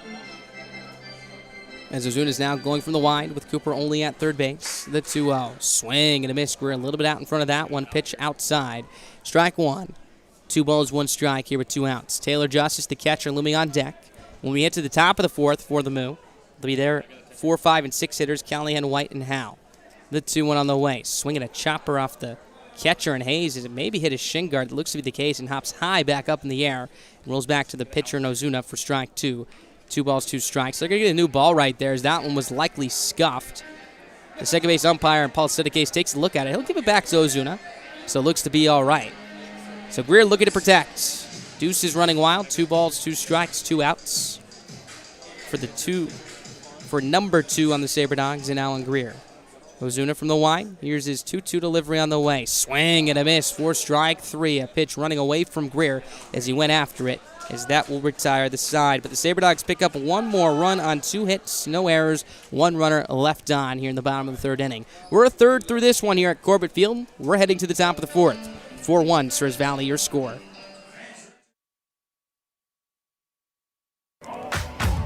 SaberDog fans, be sure to stop by Corbett Field on Friday, July 2nd to see the boys in their Friday night whites as they take on the reigning Expedition League champion Fremont Moo. Souris River Brewing Company will be giving away a free pint glass to the first 500 fans to enter the ballpark. Make sure to arrive early as gates open at 6:05 with first pitch slated for 7:05. We all protect what we love. It's instinct. We do everything we can to keep our loved ones safe, and they do everything to keep us safe. Seatbelts save lives. It's an indisputable fact, and buckling up is something we all can do. Buckle up, Dad. Seatbelts save lives. Buckle up. Every trip, every time. Brought to you by the North Dakota Department of Transportation through Vision Zero. SaberDog fans, be sure to stop by Corbett Field on Friday, July 2nd to see the boys in their Friday night whites as they take on the reigning Expedition League champion Fremont Moo. Souris River Brewing Company will be giving away a free pint glass to the first 500 fans to enter the ballpark. Make sure to arrive early as gates open at 6:05 with first pitch slated for 7:05. We all protect what we love. It's instinct. We do everything we can to keep our loved ones safe, and they do everything.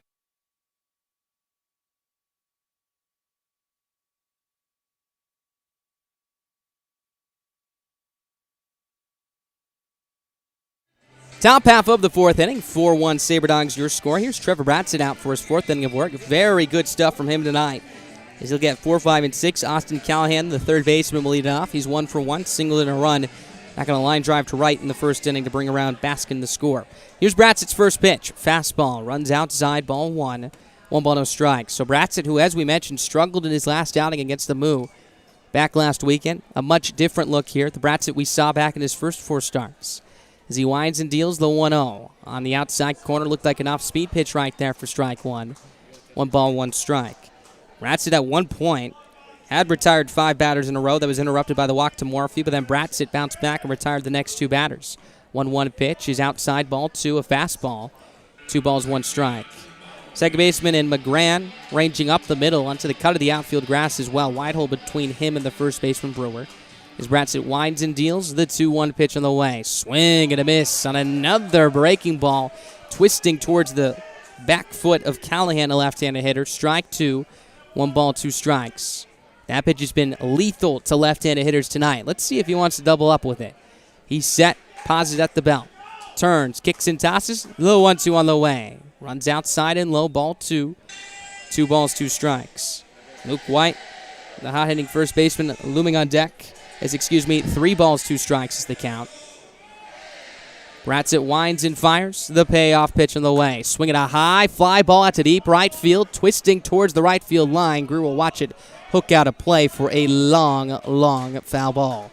Count will stay at 3 balls and 2 strikes. And I'll tell you, Callahan gave that one a ride, was very out in front of it, as it had a lot of spin hooking away from fair territory. Greer gave it a shot running towards that right field line, watched it fly out of play in the foul territory. Bratson will turn, kick, and fire. Here's his payoff pitch again. Swinging a pop-up, slicing out of play left side. Count will stay at 3 balls and 2 strikes. Decent crowd on hand tonight. About 60% of the grandstand's full. First base side VIP section packed right now. Fans sprinkled out through the third base side VIP section as well. Bratson set again from the wine.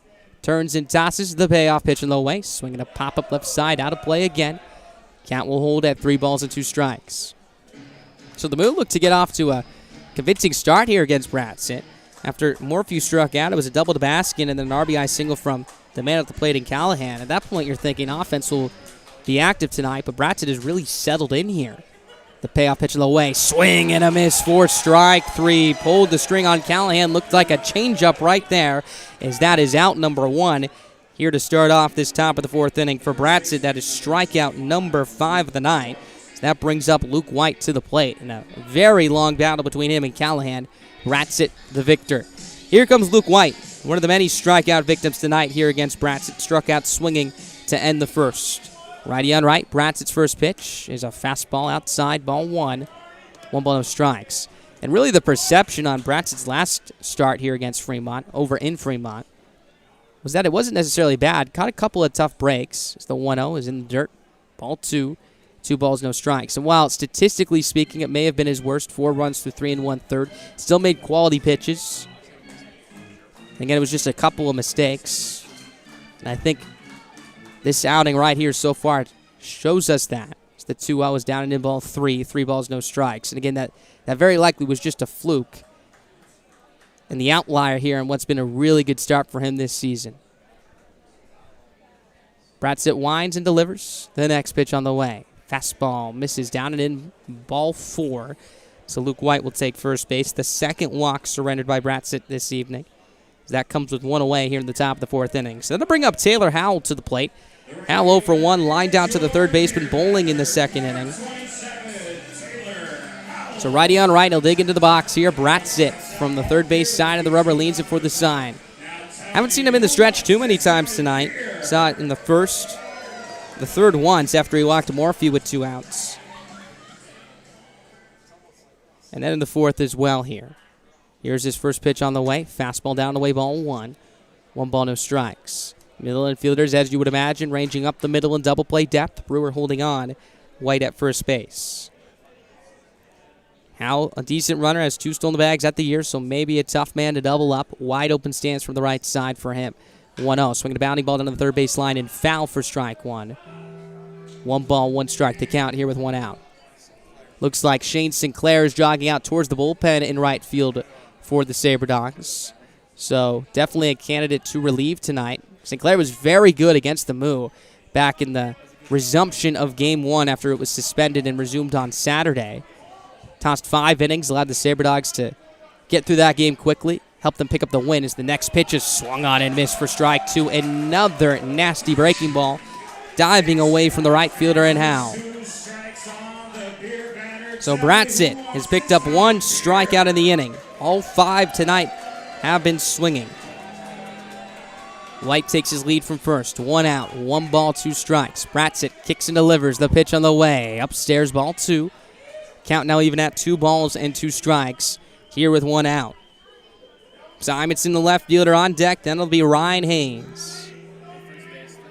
Outfield straight up. Right fielder and Greer very deep, about 5-10 feet in front of the track. Bratzett kicks and delivers the 2-strike pitch on the way. Swing and a foul straight back. Count will hold at 2 balls and 2 strikes here with 1 out. And what you got to give the Moo a lot of credit for is they've had many long at-bats here against Bratzett, which will be key going later into this ball game because with the groove that Bratzett has got in, their goal obviously being to get to the bullpen as quick as they can. And we already saw Shane Sinclair jog down the right field line. He hasn't started throwing yet, maybe just getting ready for some point later in the game. Bratzett delivers the 2-2 again. Swing and a miss for strike 3. Fastball at the top of the zone. Hal was underneath and late. Is that his strikeout number 6 on the night for Kyle Bratzett? Fantastic stuff from him this evening. 2 outs now here in this top of the 4th inning. Jack Simonson coming to the plate. And again, Bratzett has gotten into some tough ABs, long at-bats, as the Moo hitters have been relentless tonight, not going down without a fight, but he has been able to battle through it and pick up strikeout after strikeout as he is looking to complete his 3rd consecutive scoreless frame. First pitch on the way to Jack Simonson, breaking ball down and away, blocked by the catcher Justice. Ball 1, 1 ball, no strikes. Again, White, your base runner at first base for Fremont. He walked, just the 2nd walk allowed by Bratzett in this ball game. Glove tucked into his chest as he now comes set it and pauses at the belt. The 1-0 on the way. In the dirt, scoots underneath the glove of Bratzett to the backstop. Heading for second base is Hal. So he'll be in scoring position here with 2 outs. That'll be ball 2 as well. 2 balls, no strikes to count. Absolutely a blockable pitch for Justice. Didn't have to range too far to his right.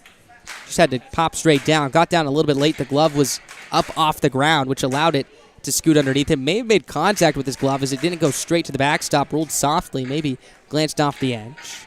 Either way, White now in scoring position at second. Hitters count here for Simonson, 2-0. Pitch from Bratzett on the way. Fastball outside corner, belt high, strike 1. 2 balls, 1 strike. 2 up for the Sabre Dogs in the bottom of the 4th inning will be 6, 7, and 8. Taylor Justice, Gunnar McGran, and Dalton Bowling. Bratzett, third base side of the rubber, comes set again. Simonson awaits the 2-1. Swinging a high fly ball, right field slicing away from Greer as he'll sprint into the foul territory and watch it fly out of play for strike 2.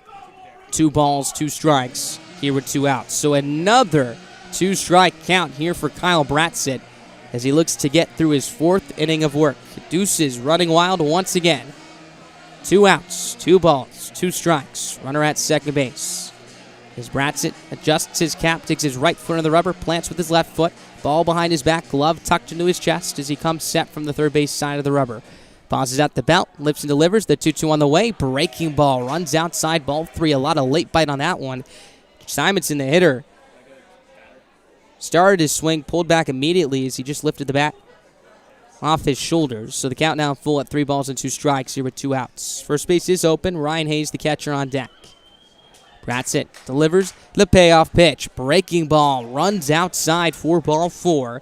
Tremendous job by Simonson to lay off of a couple breaking balls that started about on the outside corner, maybe middle third of the plate, and dove off that plate by about 2-3 inches.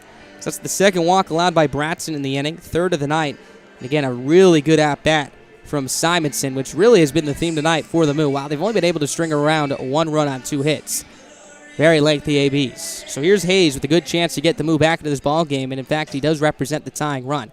First and second, 2 outs, 4-1 Sabre Dogs. First pitch, swing and a miss on a breaking ball, running outside and low. No balls, 1 strike. Hayes has no homers on the year, does have 8 RBIs though. As Bratzett leans over the side, staring into his catcher and Justice's fingers. As he now comes set at the chest, make that the bell. Lifts and delivers, the 0-1 on the way. Breaking ball misses down, away ball 1. 1 ball, 1 strike.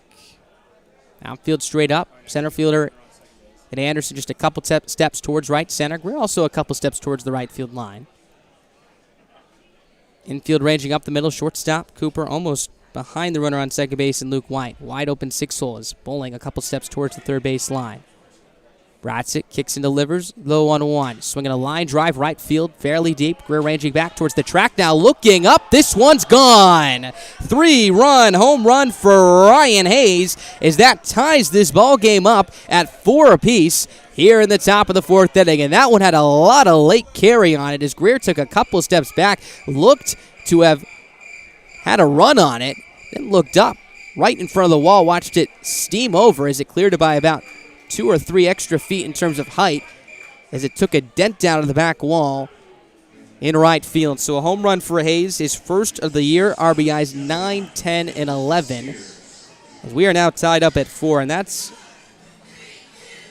the number 1 way the Moo have scored this year, the long ball. First in slugging, first in home runs as well. They continue to show that here. Here's the top of the order. Make that the 9-hole hitter, Dylan Sears. First pitch is a fastball outside, ball 1. 1 ball, no strikes. And that inning looked to have been in good shape for Bratzett. Struck out Callahan to open it up. Did walk White, but then struck out Howell right after that. Then walked Simonson, which set up a first and second spot for Hayes as he hit that game-tying 3-run home run. Next pitch, swing and a miss, strike 1. 1 ball, 1 strike. And for Hayes, it's another right-handed hitter here at Corbett Field, particularly a visitor who has hit a ball out of here the other way. 1-1, fastball outside corner, strike 2. 1 ball, 2 strikes. Really impressive stuff. And again, it's shallow down both lines, 316 to left and right. That one about straight away. Probably about 330 to 340 feet. 1-2 from Bratzett. Breaking ball in the dirt, smothered by the catcher and Justice. They'll look to appeal to the first base umpire in Sedicase, who says that Sears did not go. So the count now 2 balls and 2 strikes. Bratzett, third base side. Set at the stomach. Open stance from the left side for Sears. The 2-2. Fastball just a bit down the way. Ball 2. 2 balls, 2 strikes. Just as the catcher got up quickly right there, thinking he may have had strike 3. Did not, as the home plate umpire in Archina said it was a little bit low. And make that 3 balls, 2 strikes the count. As Sears digs back to the box, payoff pitch. Swinging a pop-up, foul straight back. Count will hold at 3 balls, 2 strikes. Looks like we're seeing another reliever jog down the right field line for the Sabre Dogs alongside Lance McDonald, the bullpen catcher here tonight for Souris Valley. Looks like that is Daniel Sharon, 3-2, swinging a pop-up straight back. 3 balls, 2 strikes. Who we saw pitch 3 innings yesterday. So I'd be surprised if he's available tonight, but he is, again, walking down that right field line. So we'll keep you updated if he is starting the toss. And we also saw Shane Sinclair head over there earlier. Payoff pitch to Sears again. Fastball, down low, ball 4. Sears will take the walk. Third walk of the frame allowed by Bratzett, fourth of the night. As that keeps this inning alive. Top of the order coming to the plate in Darian Morphew, representing the 7th man to come to the plate here for the Moo. Here comes assistant coach Benton Schweinfurth to the mound now to talk to Kyle Bratzett. And this inning really has gotten out of hand here for Bratzett, as we mentioned. And White at first base with 2 outs. But after a lot of lengthy ABs, it looks like fatigue has settled in a bit here for Bratzett, who's walked 3 hitters in this frame. And that's why you got to give the Moo hitters a lot of credit here for pinching at that pitch count. Just trying to get to the bullpen as early as they can, knowing that Bratzett really was in a groove. And at one point retired 5 in a row, then 7 of 8, then 9 of 11. But now has allowed 3 consecutive hitters to reach on the walk, home run, and then a walk to Sears. So that puts a runner on first base with 2 outs. Here once again for the top of the order and Darian Morphew. Morphew 0 for 1 tonight, struck out swinging in the first, walked back last inning in the top of the third. Again, due up for Souris Valley in the next frame. Bottom half of this 4th inning will be Justice, McGran, and Bowling. 6, 7, and 8. Bratzett trying to keep this game tied as he leads it for the sign. Sears takes his lead from first. 2 stolen bags for him on the year. First pitch on the way. Swing and a miss. Strike 1. Big rip from Morphew, who went up and out of the strike zone. No balls, 1 strike here with 2 outs. Morphew, slightly open stance from the left side. Bratzett, third base side, takes a look over at first base, now comes set at the belt. Here's the 0-1, fastball, up and away, ball 1. 1 ball, 1 strike. On deck, the second baseman, Oskin Baskin. Again, 4-4 your score here in the top of the 4th after Ryan Hayes tied this ball game up with a opposite field home run to right field. Bratzett kicks and delivers. Sears goes. Pitch on the way. Swung on in line in the left center field. On his horse is Anderson ranging to his left. He'll camp underneath it in the gap in left center field to make the running grab. As that will retire the side. But a big inning for the Fremont Moo as they send 7 men to the plate. Pick up 3 runs on just 1 hit. 1 runner left on. Highlighted by the 3-run shot from Ryan Hayes, his first of the season. RBIs 9, 10, and 11. Right into the bottom of the 4th. 4-4 your score here at Corbett Field.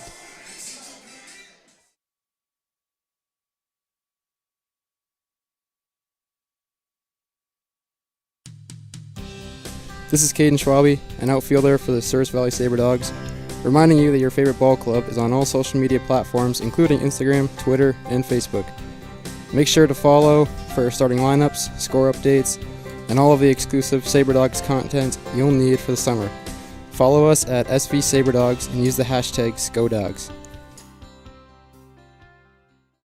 Sabre Dogs fans, let's celebrate the 4th of July the right way. Come on down to Corbett Field to receive a free pair of USA-themed sunglasses. The first 120 to enter the ballpark will obtain these cool new sunglasses.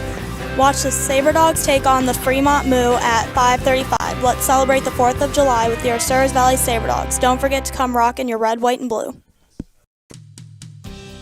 This is Caden Schwabe, an outfielder for the Souris Valley Sabre Dogs, reminding you that your favorite ball club is on all social media platforms, including Instagram, Twitter, and Facebook. Make sure to follow for starting lineups, score updates, and all of the exclusive Sabre Dogs content.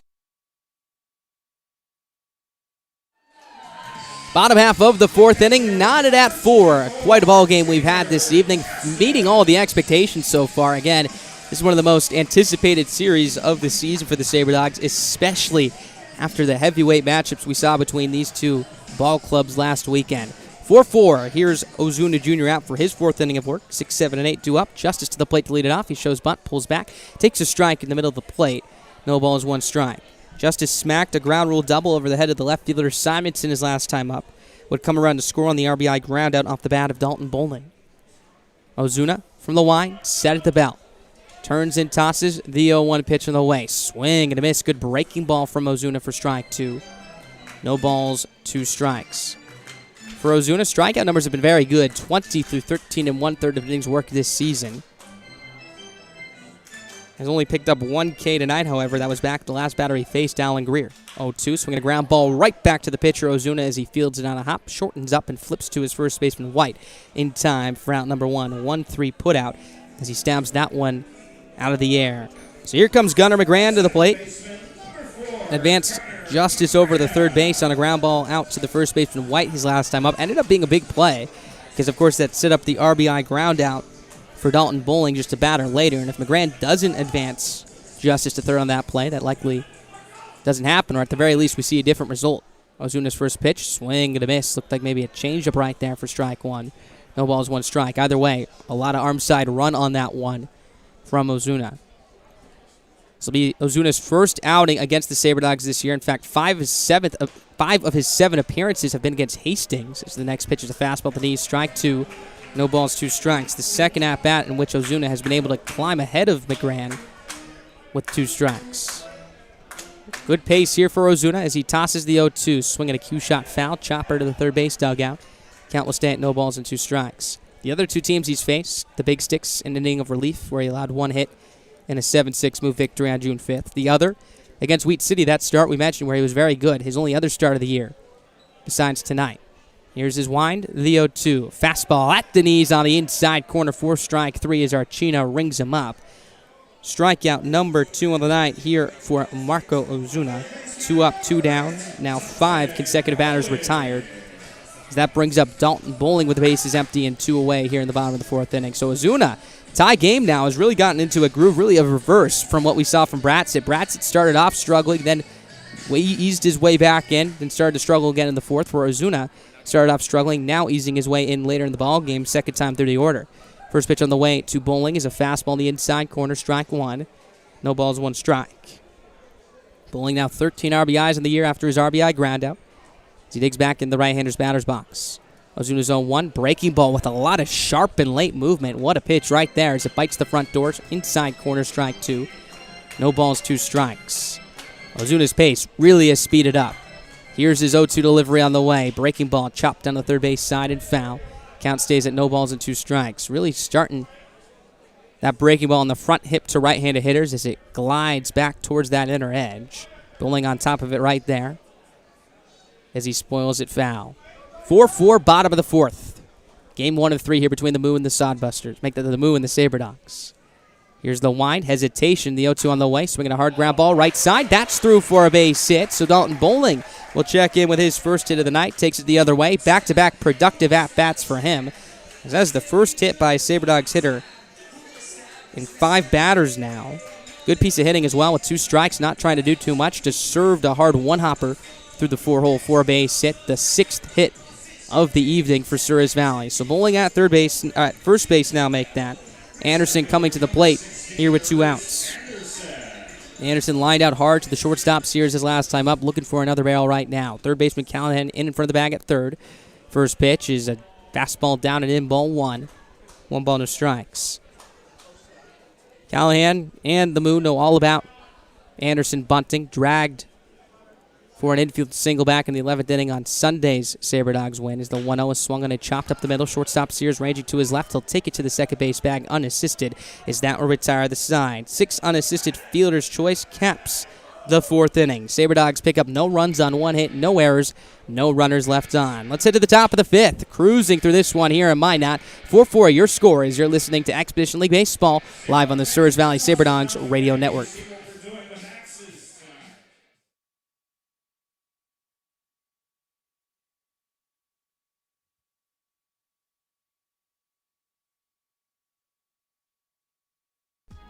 This is Jordan Williams. I play outfield for the Souris Valley SaberDogs, reminding you that Planet Pizza is celebrating 25 years in the Magic City this summer. Stop in and try award-winning pizza and wings. Vest up for some laser tag or aim for a jackpot on one of our 50 arcade games. We got fun for everyone. Visit planetpizzaND.com for more details. Seatbelts are the most effective safety device to prevent the death and injury in a motor vehicle crash. Please buckle up every trip, every time. Let's get to the goal of Vision Zero. 0 fatalities, 0 excuses. This is Jordan Williams. I play outfield for the Souris Valley Sabre Dogs, reminding you that Planet Pizza is celebrating 25 years in the Magic City this summer. Stop in and try award-winning pizza and wings. Vest up for some laser tag or aim for a jackpot on one of our 50 arcade games. We got fun for everyone. Visit planetpizzaND.com for more details.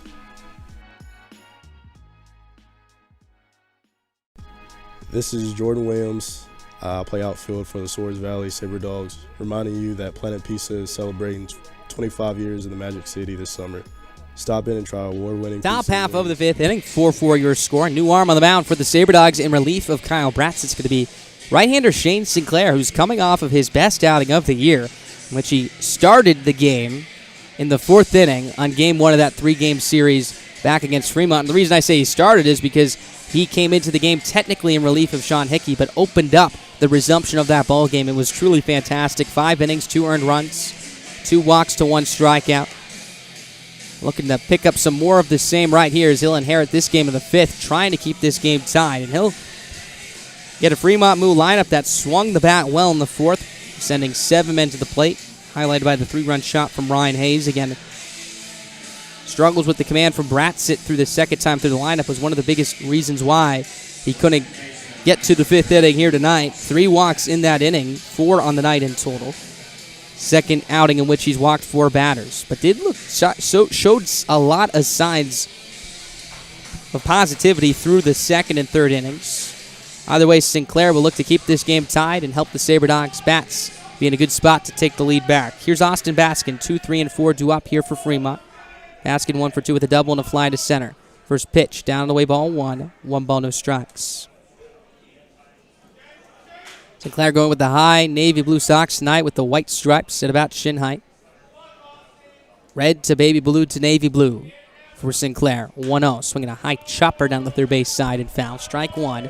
1 ball, 1 strike. For Sinclair, 15 walks, 14 strikeouts, and 22 1/3 of an innings work. Started 1 game this season so far. The rest of his outings have been in relief, 7 of them to be exact. 2-1 record as well. 1 win against the Big Sticks. In fact, both of his win against the Big Six, one on June 9th, the other May 29th. 1-0, breaking ball to the backstop for ball 2. 2 balls, 1 strike. So you can officially close the book on Kyle Bratsit. 4 innings, 4 runs. Picked up 7 strikeouts. The swing and miss game was on for him right here. Tied his season high, in fact, which also came against the Sunfish, where he struck out 7 through 4 innings. Sinclair from the stretch, 2-1. Fastball misses outside, ball 3. 3 balls, 1 strike. Brock Reller, the big swinging left-handed hitter, looming on deck. Tough task for Sinclair right out of the gate right here, getting in the middle of this Moo lineup. 3-1. Fastball misses down and away, 4 ball 4, so Baskin will take the walk. Second time he's reached base this evening. The 5th walk combined between Bratson and Sinclair now. Reller coming to the plate. He's had a tough time tonight. 0 for 2. Struck out swinging in the third. Popped out to the shortstop and Cooper in the first. So he's looking to get off the schneid here. Just 3 hits for the Moo tonight. Again, taking advantage of a lot of walks compared to the Sabre Dogs, who have 6 hits so far. Either way, it's gotten the 2 to the same spot. 4 runs scored apiece.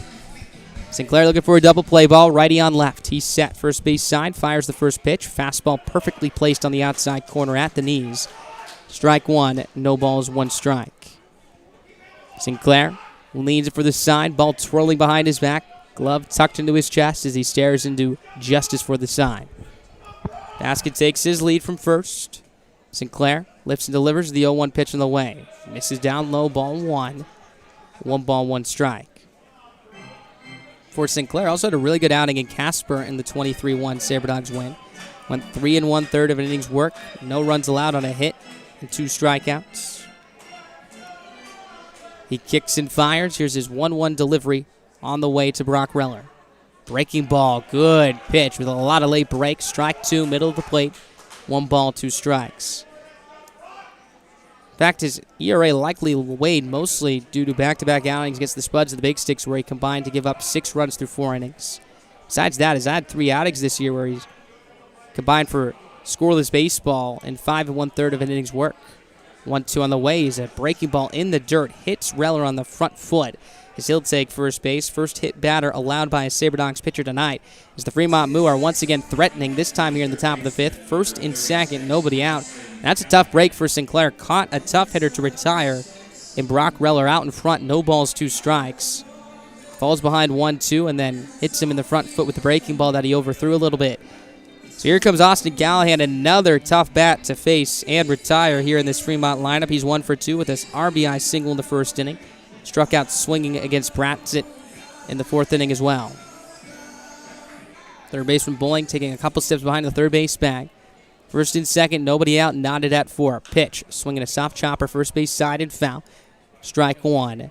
No balls, 1 strike. Again, the Sabre Dogs going with the red tops, baby blue bottoms, navy blue socks tonight. First time we've seen this combo.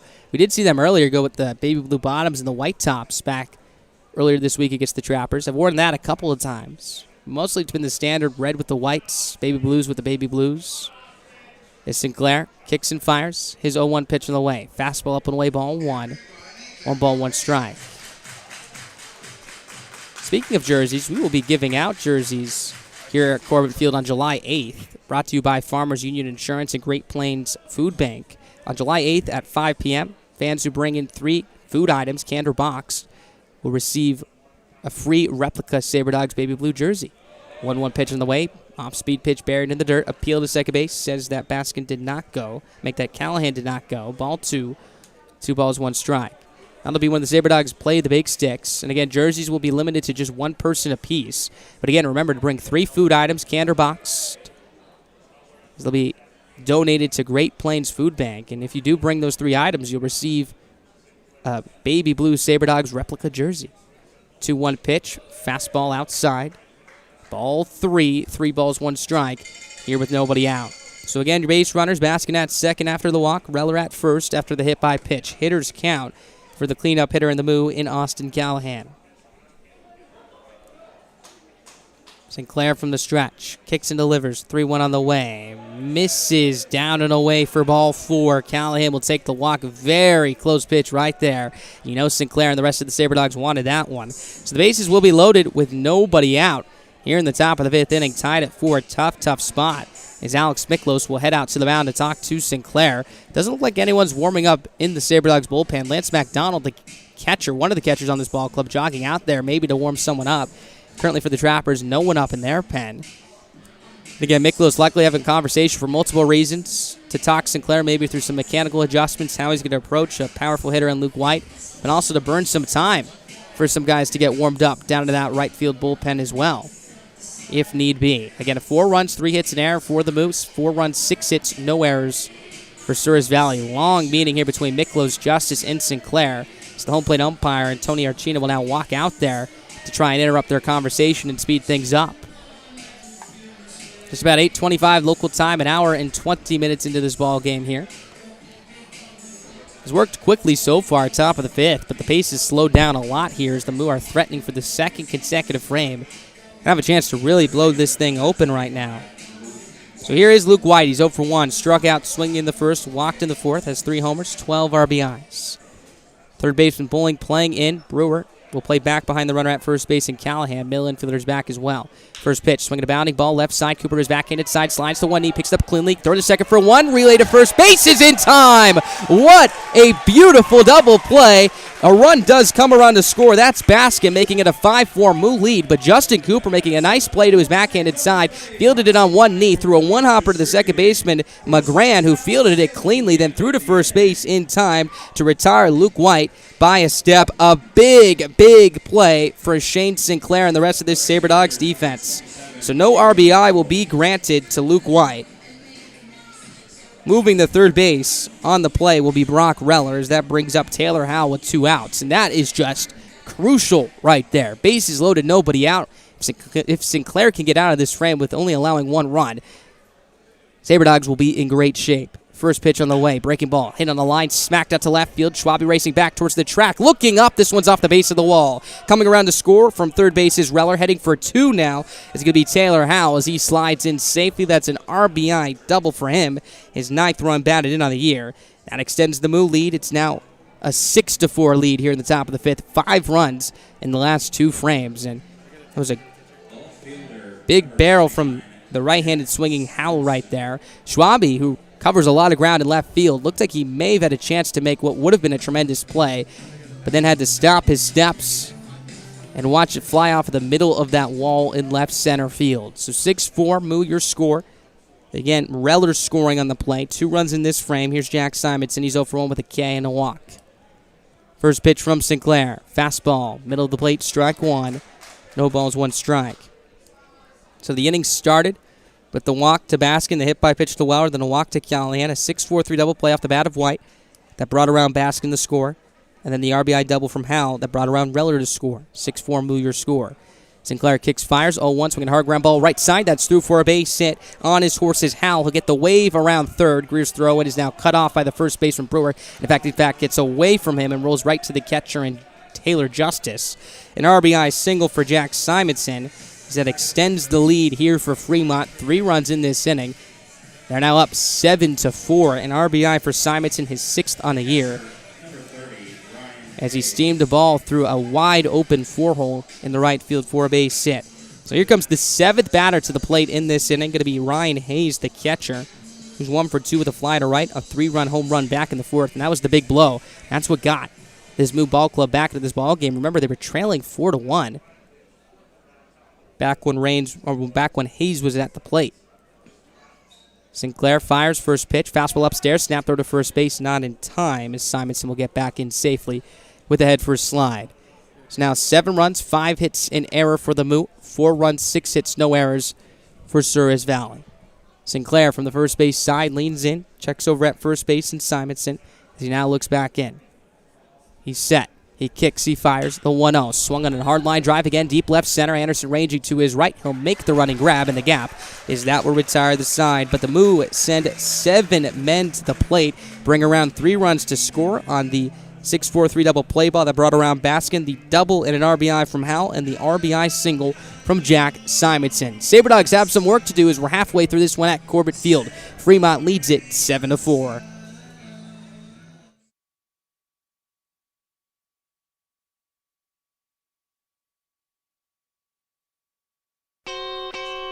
Hey Sabre Dog fans, the fun is continuing down at Corbett Field.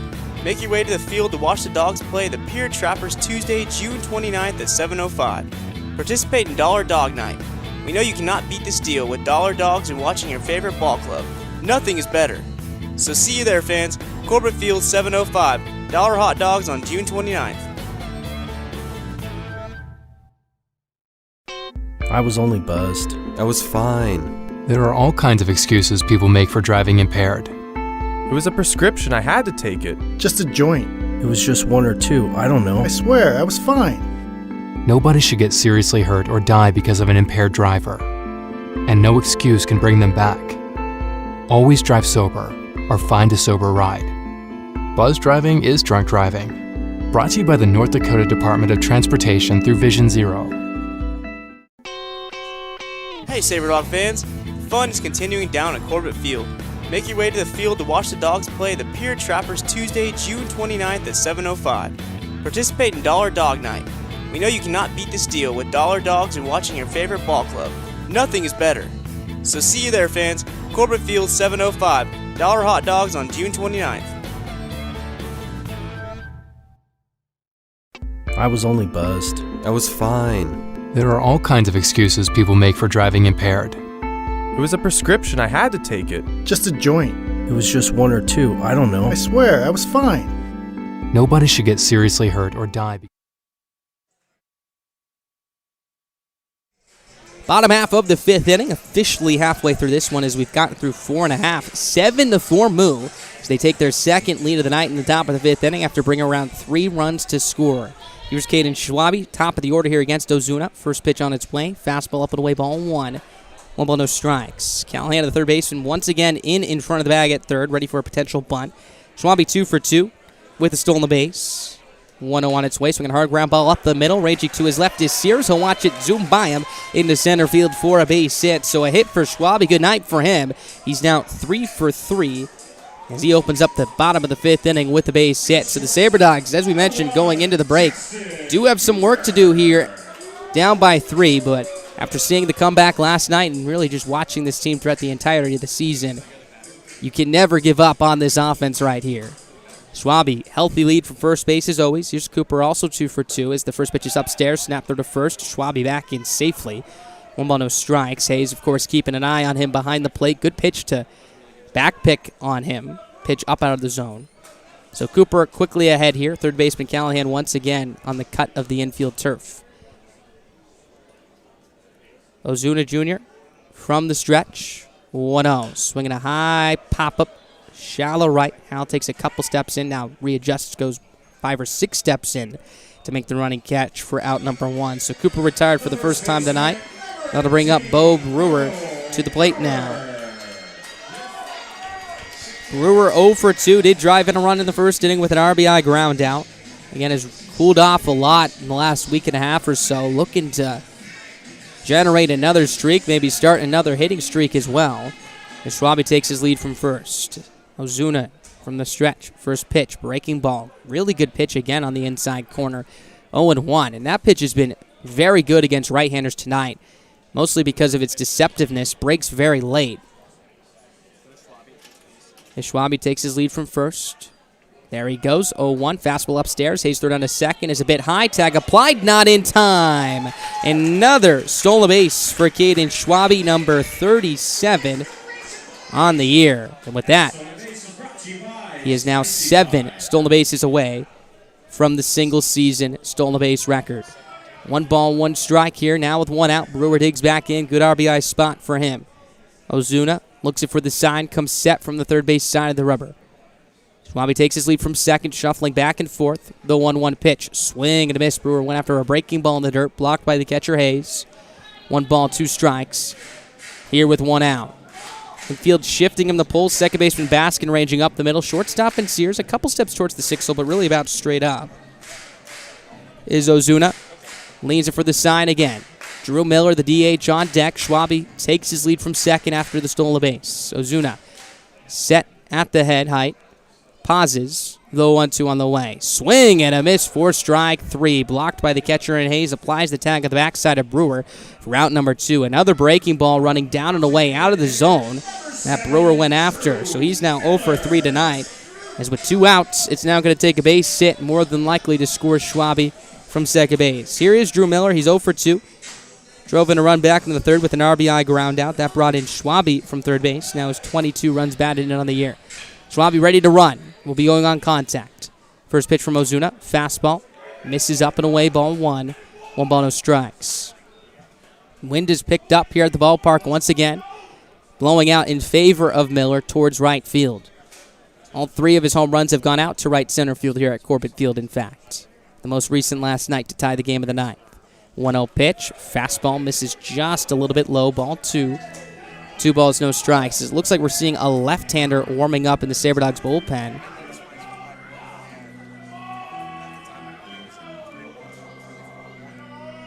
Lefty on right.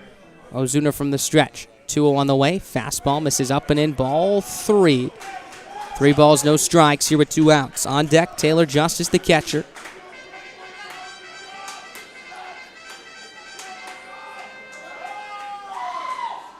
I believe that's Braden Corley warming up in the Sabre Dogs bullpen. Next pitch is a strike. It's away from the catcher Hayes to the backstop. Jogging into the third base goes Schwabe. He's now 90 feet away. That'll be a pass ball. This was a strike over the inside corner just below the belt of Drew Miller. The catcher and Hayes reached out to his right, glanced off the edge of his glove, and rolled to the backstop. So 3 balls, 1 strike to count now here with 2 outs. Good RBI spot here for Drew Miller. Already has driven in 1 tonight. For Corley, if he comes in for the 6th, that'll be his Sabre Dogs debut, and another Murray State College product. A left-hander as well. Ozuna now from the wind. The 3-1 is in the dirt, blocked by the catcher Hayes. That'll be ball 4. So Drew Miller will take first base. First time he's reached tonight. Runners at the corners now, as that brings up Alan Greer with 2 away. So again, correction, we said Justice on deck. Justice was actually in the hole. Justice now currently on deck with the 5-hole hitter and Alan Greer coming to the right-hander's batter's box. Miller won't be afraid to run at first base, has 12 stolen bags on the year. Runners at the corners, 2 outs. Greer represents the tying run. Ozuna Jr., third base side of the rubber.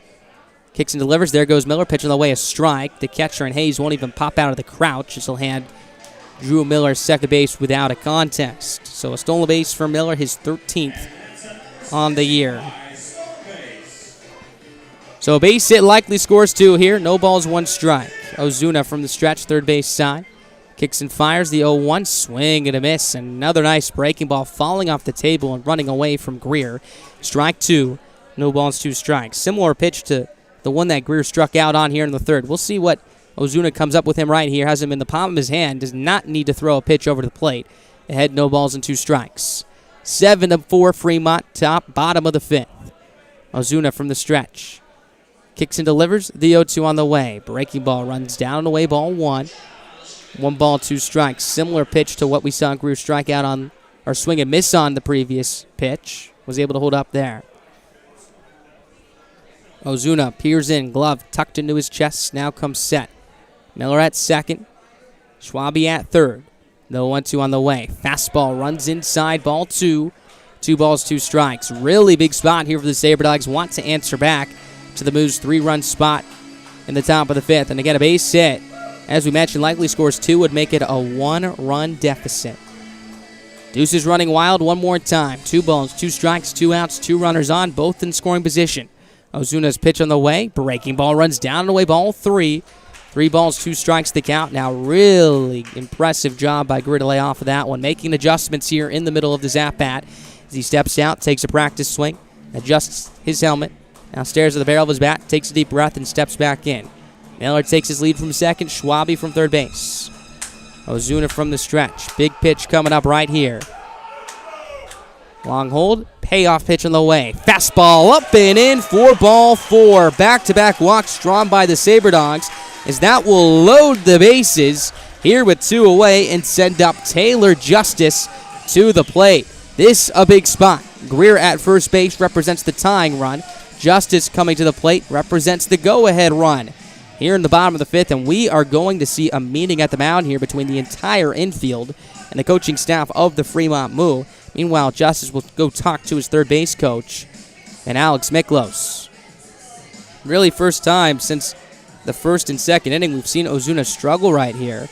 Coming into this game, had just walked 3 batters in 13 1/3 of the inning's work. Has walked back-to-back hitters now.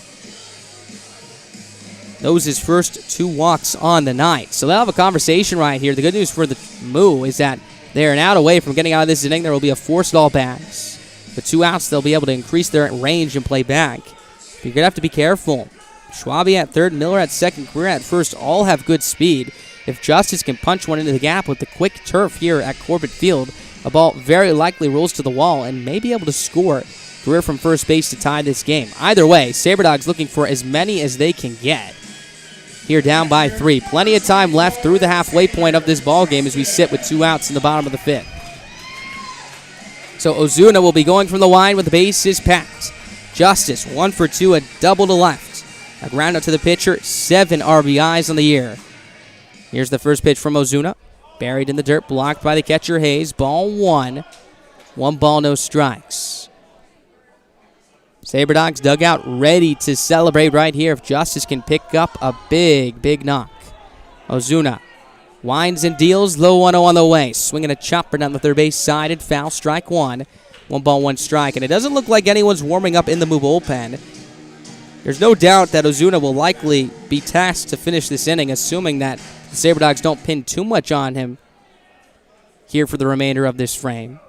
But we'll see if he comes out for the 6th. So the 1-1 pitch is buried in the dirt, blocked by the catcher Hayes again. Ball 2. 2 balls, 1 strike. So Ozuna really struggling with his command. Back-to-back walks, has fallen behind Justice here after retiring the next 2 batters he faced after the leadoff single to Schwabe. Time now called by Archina. We resume play. Ozuna set at the belt, takes a deep breath, twists and tosses the 2-1. Swing and a miss. Big rip from Justice. Strike 2. Looked like he was out in front of a changeup right there. 2 balls, 2 strikes here with 2 outs. Big pitch coming up right here. Ozuna looking to send this to the top of the 6th. Justice looking to dig into this deficit. He takes a deep breath, steps back in the box, taps the plate. Ozuna from the windup. pauses, turns, kicks, fires the 2-2. Swing and a miss for strike 3. Blocked by the catcher Hayes, who will stomp on home plate for the force, as that will retire the side. The SaberDogs strand the bases loaded in the tying run at first base here in the bottom of the 5th. Running to the top of the 6th. Looks like Shane Sinclair will come out for his second inning of work when we come back. Your score, Fremont 7, Souris Valley 4.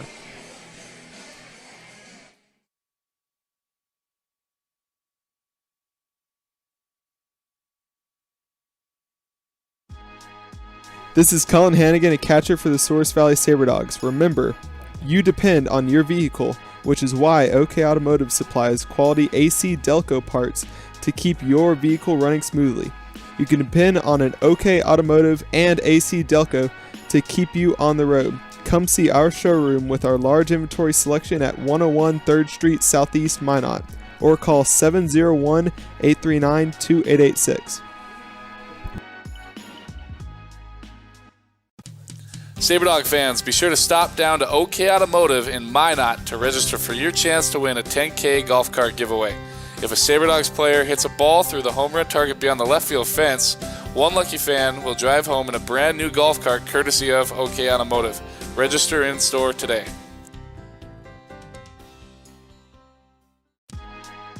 This is Cullen Hannigan, a catcher for the Souris Valley SaberDogs. Remember, you depend on your vehicle, which is why OK Automotive supplies quality AC Delco parts to keep your vehicle running smoothly. You can depend on an OK Automotive and AC Delco to keep you on the road. Come see our showroom with our large inventory selection at 101 3rd Street Southeast, Minot, or call 701-839-2886.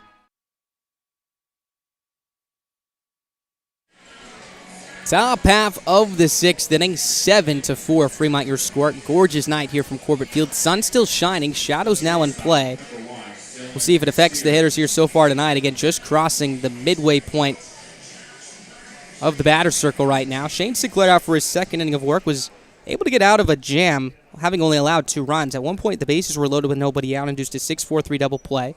At that point, it allowed just 1. Also allowed another run to score. Make that 2 more runs to score and a couple of other base hits. There's a swing and a chopper up the middle. McGran to his left. Make that his right. Backhands it, fields it, throws to first base. And is in time to retire Sears for out number 1. 4-3 put out on the first pitch. Good start here for Sinclair. Those other 2 runs coming around to score after the 6-4-3 double play that brought around Baskin to score was the RBI double from Howell and then the RBI single from Simonson that extended Fremont's lead to 7-4.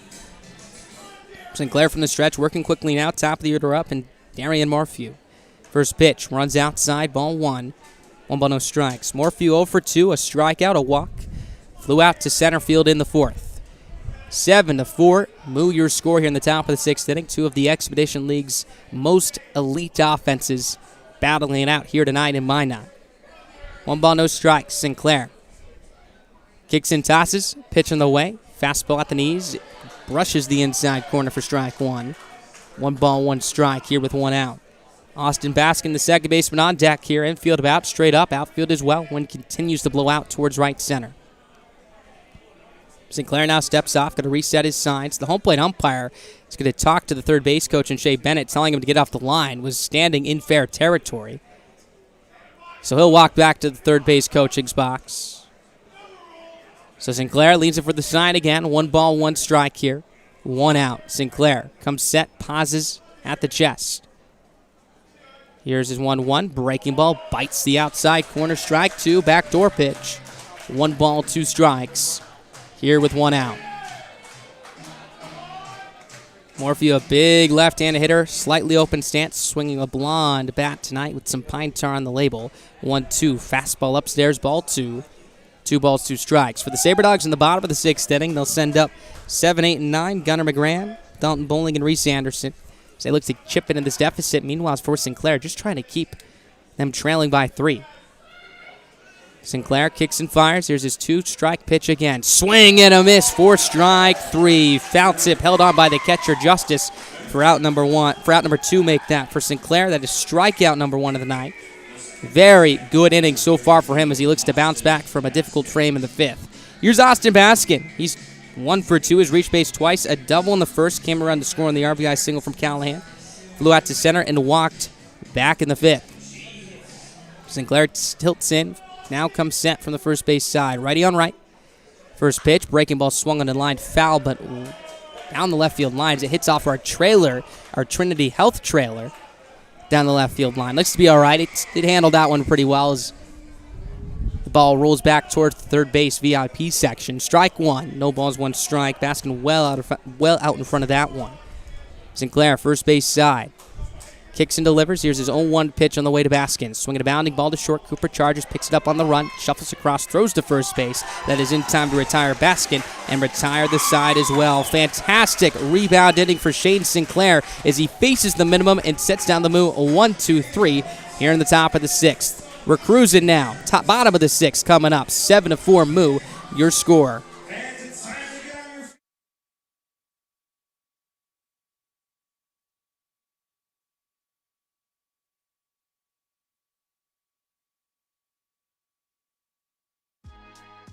This is Colin Hannigan, a catcher for the Souris Valley Sabre Dogs. Remember, you depend on your vehicle, which is why OK Automotive supplies quality AC Delco parts to keep your vehicle running smoothly.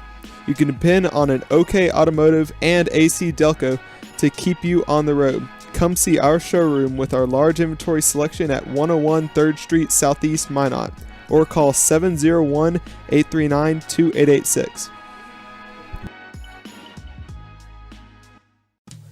SaberDog fans, be sure to stop down to OK Automotive in Minot to register for your chance to win a 10K golf cart giveaway. If a SaberDogs player hits a ball through the home run target beyond the left field fence, one lucky fan will drive home in a brand new golf cart courtesy of OK Automotive. Register in store today.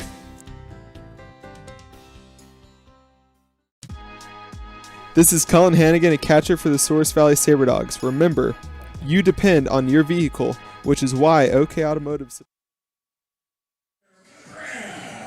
Bottom half of the sixth, 7-4 Moo here.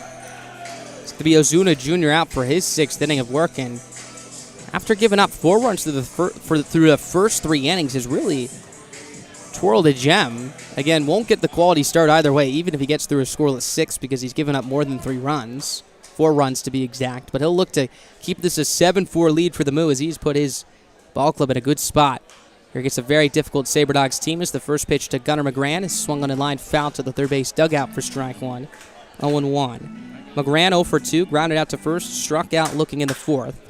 Steps back in the box, carries the bat above his left shoulder. The 0-1. Buried in the dirt, ball 1. 1 ball, 1 strike. McGran came into tonight hitting .600. All of that coming in one game, 3 for 5 yesterday with those 3 hits, all of which came in his last 3 at-bats. As Ozuna winds and tosses the 1-1. Pitch down low, appeal over to the first base umpire, and Sedeke says that McGran went around. Strike 2. 1 ball, 2 strikes. Looks like another changeup right there from Ozuna. That slider and changeup have been very good tonight. And have really kept the SaberDogs hitters off-balanced and fooled through the last 3 innings or so. Ozuna winds and delivers low 1-2 on the way. Breaking ball on the inside corner for strike 3. What a pitch that has been for Ozuna Jr. this evening. Another strikeout. Second straight batter retired via the K as well. Second time Gunnar McGran has been punched out as well. 1 up, 1 down here in the bottom of the sixth. That brings up Dalton Bowling. For Ozuna, he now has 5 Ks on the night as well.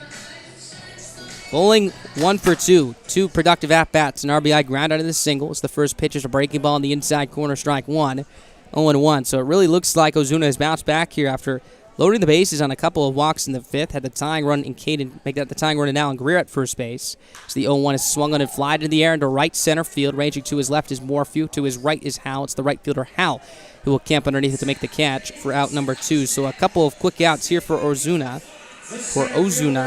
That brings up Reese Anderson to the plate. Anderson 0 for 2, lined out to short, ground into a 6 unassisted fielder's choice in the 4th as well. Ozuna looking to face the minimum for the first time tonight right here against 7, 8, and 9 in the Souris Valley order. For the Moo in the top of the 7th, it'll be make that 3, 4, and 5, Reller, Callahan, and White. First pitch to Anderson, fastball, sizzles across the inside corner, strike 1. No balls, 1 strike to count. 7 runs, 5 hits, and error for the Moo. 4 runs, 7 hits, no errors for Souris Valley. Here's the wind, the 0-1. Fastball misses outside, ball 1. 1 ball, 1 strike. Top of the order on deck here for Souris Valley. Caden Schwabe, the left fielder. Ozuna Jr. climbs the rubber and twists and tosses the 1-1. Breaking ball misses down away, ball 2. 2 balls, 1 strike. Game 1 of 3 here between these two ball clubs. Game 2 will be tomorrow at 7:05. Game 3 on Sunday at 5:35, the 4th of July. Here's the wind, the toss, the 1-1. Swinging a chopper down the third base line and foul. Strike 2. 1 ball, 2 strikes to count here with 2 outs. So as we mentioned, Ozuna has 5 strikeouts. Didn't pick up his first until the end of the 3rd. Cocks the glove behind his head, now drops it to his belt as he comes set. He winds and deals. 1-2 on the way, misses down away. Ball 3, 3 balls, 2 strikes. Caden Schwabe on deck, 7-4. Ozuna winds and tosses the payoff pitch on the way. Fastball misses up and in for ball 4.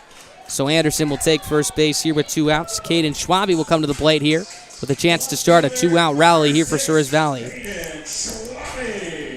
Schwabe's had a good night so far. 3 for 3, 3 singles, 2 stolen bases as well. Now has 37 stolen bags on the year. If he could reach base, that would bring the tying run to the plate in Justin Cooper, who's on deck.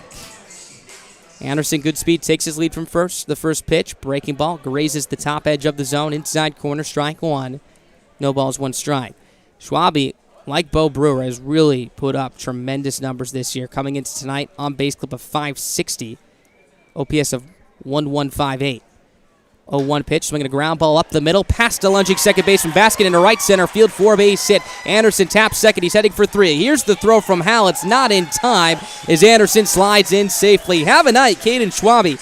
He's 4 for 4, as with 2 outs, the Sabre Dogs will send the tying run to the plate and Justin Cooper, as we're going to see Shea Bennett walk out to the mound and have a conversation with Ozuna. A right-hander is up in the Fremont pen. And again, Caden Schwabe searing a one-hopper past the second baseman Baskin, who was hugging the 4-hole, expecting Schwabe to pull it more. Schwabe hit a top spinner through the middle of the diamond into right center. Anderson, with good speed, running on contact for 2 outs, was able to make it to third in front of the throw of Hal. So Cooper is 2 for 3 today. 2 singles, 2 stolen bags, and RBI. Left the yard for the first time this year against Pierre back on Tuesday. Sabre Dogs would love another home run right here to tie the game, but if not that, just a base hit to get back into this ball game, trailing by 3, and to extend the inning for Bo Brewer, who's on deck.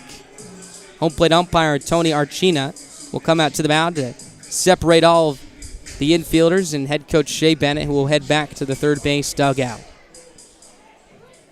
Forces at first and second here with 2 outs, as Cooper digs into the right-hander's batter's box. The Sabre Dogs have the bases loaded.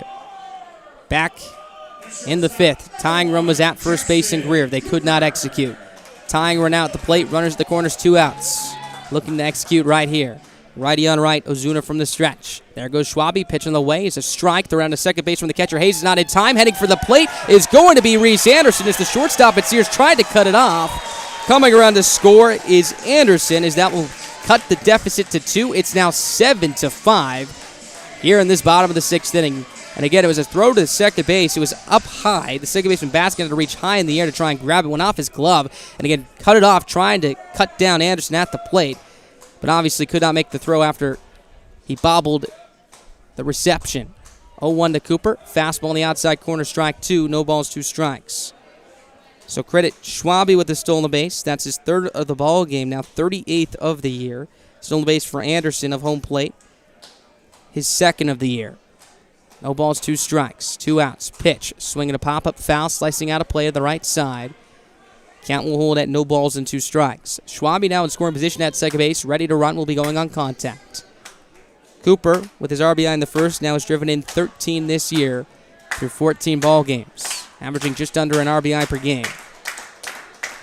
Ozuna from the stretch again. His 0-2 pitch one more time. Breaking ball on the outside corner for strike 3. Cooper squats down in frustration with the home plate umpire Tony Archina, as that will retire the side. A big K for Ozuna as he picks up his 6th of the night. He's gotten through 6 innings, having allowed 5 runs. Let's head to the top of the 7th, already to the back third of this ball game. A 2-run deficit now for the Sabre Dogs as the Moo lead it 7-5. This is Jordan Williams. I play outfield for the Souris Valley Sabre Dogs, reminding you that Planet Pizza is celebrating 25 years in the Magic City this summer. Stop in and try award-winning pizza and wings.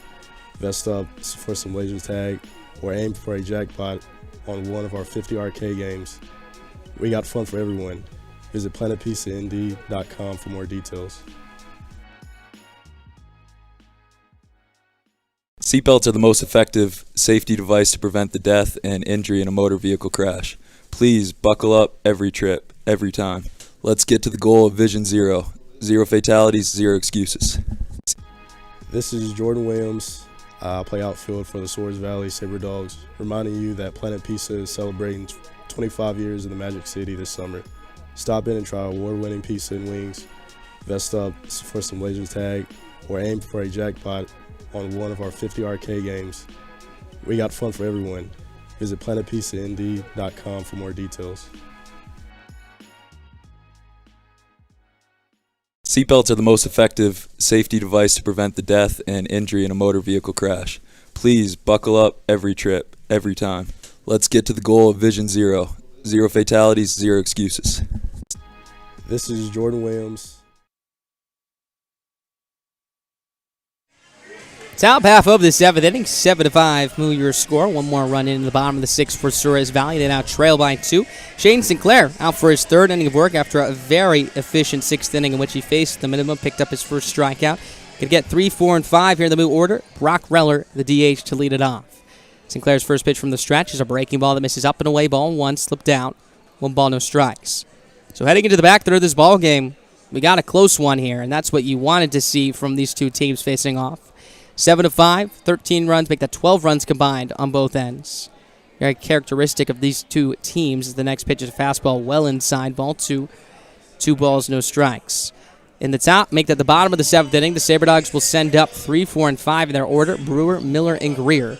Again, just a bloop and a blast away from tying this ball game up, assuming Sinclair and the Sabre Dogs defense can put up a 0 here in the top of the 7th. Hitters count for Reller, however. Sinclair kicks and fires. The 2-0 misses upstairs with a fastball. Ball 3. 3 balls, no strikes. Braden Corley looks to still be in the pen right now for Souris Valley. Hard to tell. No one up. He was warming up earlier. So we'll see if he will be up in this inning if Sinclair gets into trouble. 3-0. Fastball runs well outside for ball 4. A walk here to Reller. For Sinclair, that's his 3rd walk surrendered this evening. 4th free pass. He also hit Reller back in the 5th. So here comes Austin Callahan to the plate. Callahan, 1 for 2 tonight. Has reached base twice, a single and an RBI. His 39th of the year, 2nd in the league in that category. Also walked back in the 5th. Sinclair looking for a double play ball. Got one off the bat of Luke White in the 5th. Could use another right here. 2-run Sabre Dogs lead top of the 7th. Sinclair from the stretch. Kicks and fires. First pitch is swung on and missed for strike 1. Good fastball from Sinclair. No balls, 1 strike here with nobody out.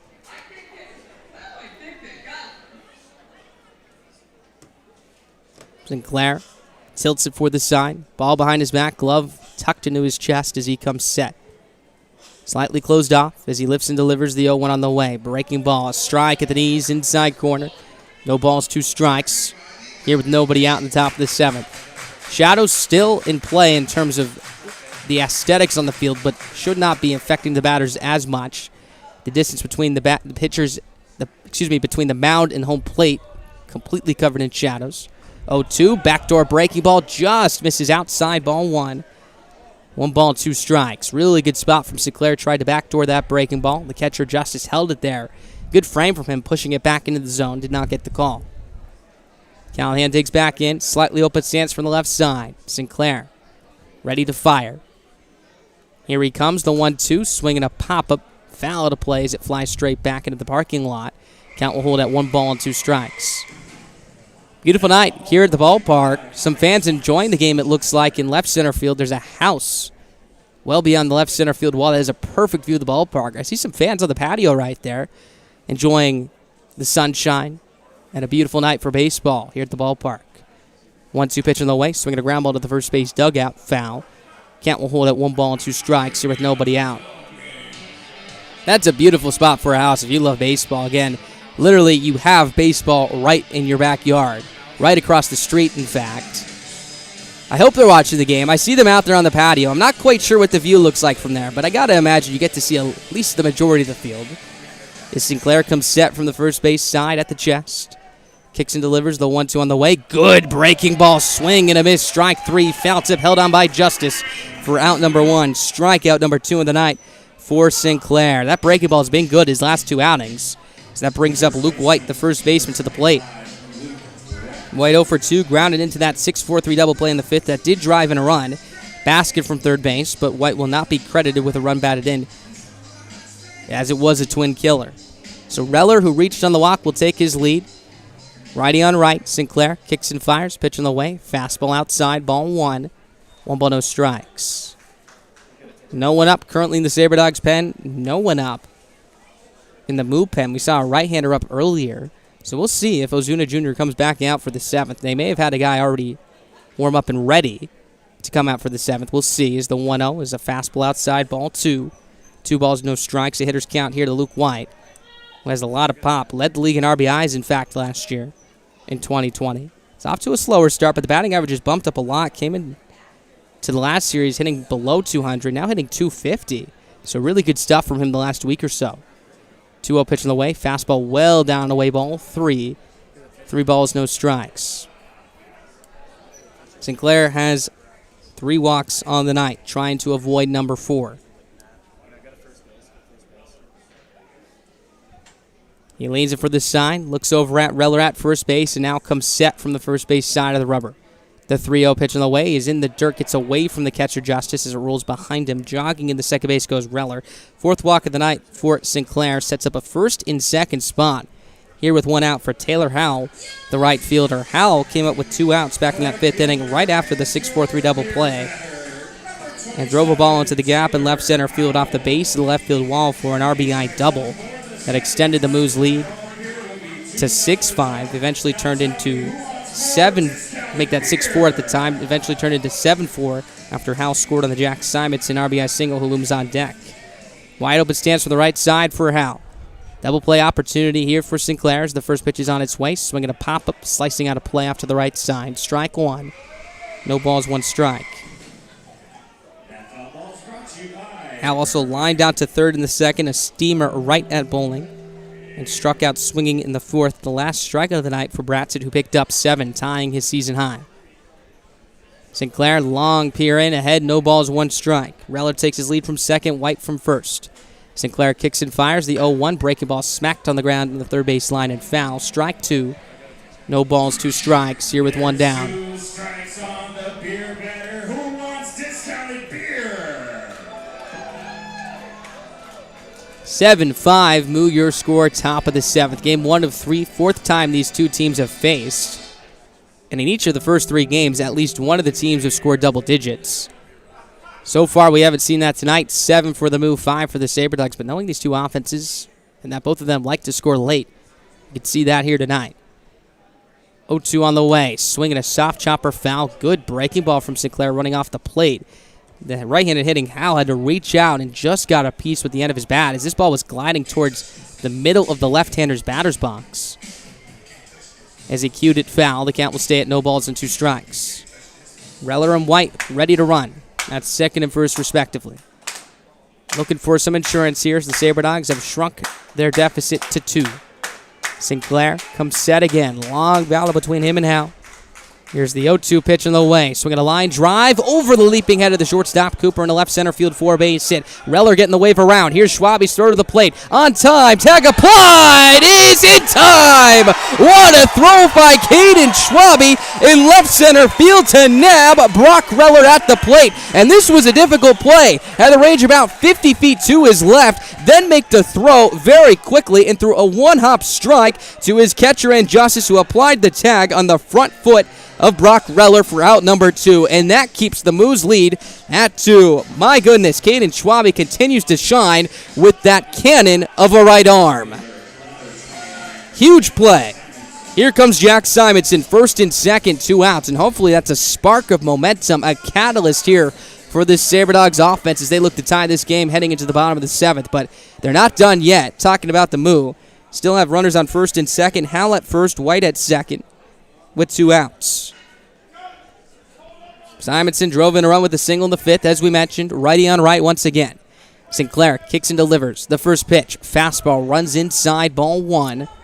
1 ball, no strikes. 7 runs, 6 hits now, 1 error for the Moo. 5 runs, 8 hits, no errors for Souris Valley. Sinclair looking to get through what would be his second scoreless inning if he can retire Jack Simonson. He's set from the first base side. Kicks and delivers, low 1-0 on the way. Swinging a soft ground ball past the mound. Shortstop Cooper charges, picks it up on the run, throws on the run to first base. That is in time to retire Simonson and retire the side as well. Nice play by Justin Cooper. Defense the story of the top of the 7th for the Sabre Dogs. Stretch time here at Corbett Field, 7-5. Fremont your score. Souris Valley down by 2, looking to get into this one when we come back.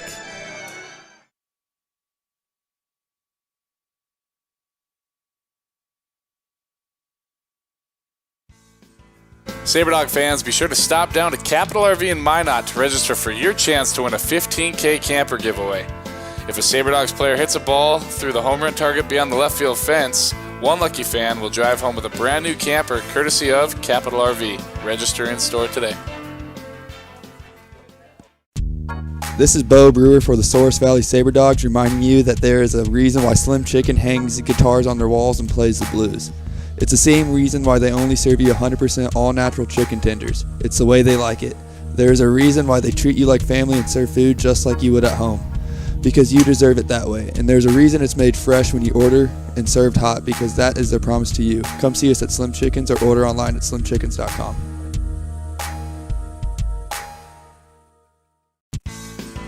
Sabre Dog fans, be sure to stop down to Capital RV in Minot to register for your chance to win a 15K camper giveaway. If a Sabre Dogs player hits a ball through the home run target beyond the left field fence, one lucky fan will drive home with a brand new camper courtesy of Capital RV. Register in store today. This is Bo Brewer for the Souris Valley Sabre Dogs, reminding you that there is a reason why Slim Chicken hangs guitars on their walls and plays the blues. It's the same reason why they only serve you 100% all-natural chicken tenders. It's the way they like it. There's a reason why they treat you like family and serve food just like you would at home. Because you deserve it that way. And there's a reason it's made fresh when you order and served hot, because that is their promise to you. Come see us at Slim Chickens or order online at slimchickens.com.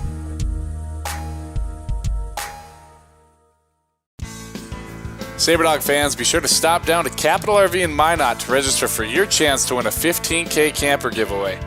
If a Sabre Dogs player hits a ball through the home run target beyond the left field fence, one lucky fan will drive home with a brand new camper courtesy of Capital RV. Register in store today. Sabre Dog. This is Bo Brewer for the Souris Valley Sabre Dogs, reminding you that there is a reason why Slim Chicken hangs guitars on their walls and plays the blues. It's the same reason why they only serve you 100% all-natural chicken tenders. It's the way they like it. There's a reason why they treat you like family and serve food just like you would at home.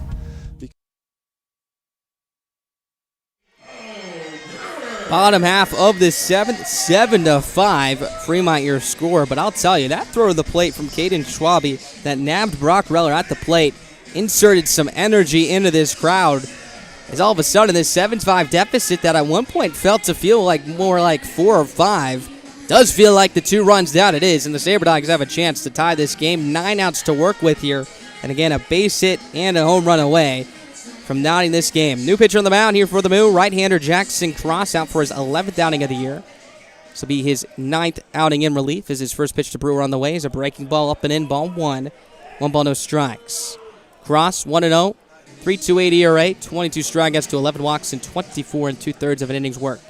Here's the wind, the 1-0 pitch on the way. Swinging a soft chopper wide of first. Whitefield's down a hop. Will take it to the first base bag unassisted for out number 1. So Brewer out at first base. He's now 0 for 4 today. So that brings up Drew Miller to the plate. Cross's last outing came against the Sabre Dogs in that dramatic 12-15 Sabre Dogs win in 11 innings back last Sunday. Went 4 innings, 4 runs, 3 of them earned, 3 hits, 2 walks, and 1 strikeout. Here's Drew Miller. Infield shifting him to pull. He's 0 for 2 with an RBI. First pitch, fastball, down and away, ball one. 1 ball, no strikes. Still no action in the Sabre Dogs bullpen, so we'll see if Shane Sinclair comes out for inning number 4. We've seen him in the long relief role already a couple times this year as the 1-0 is down low with fastball, ball 2. 2 balls, no strikes.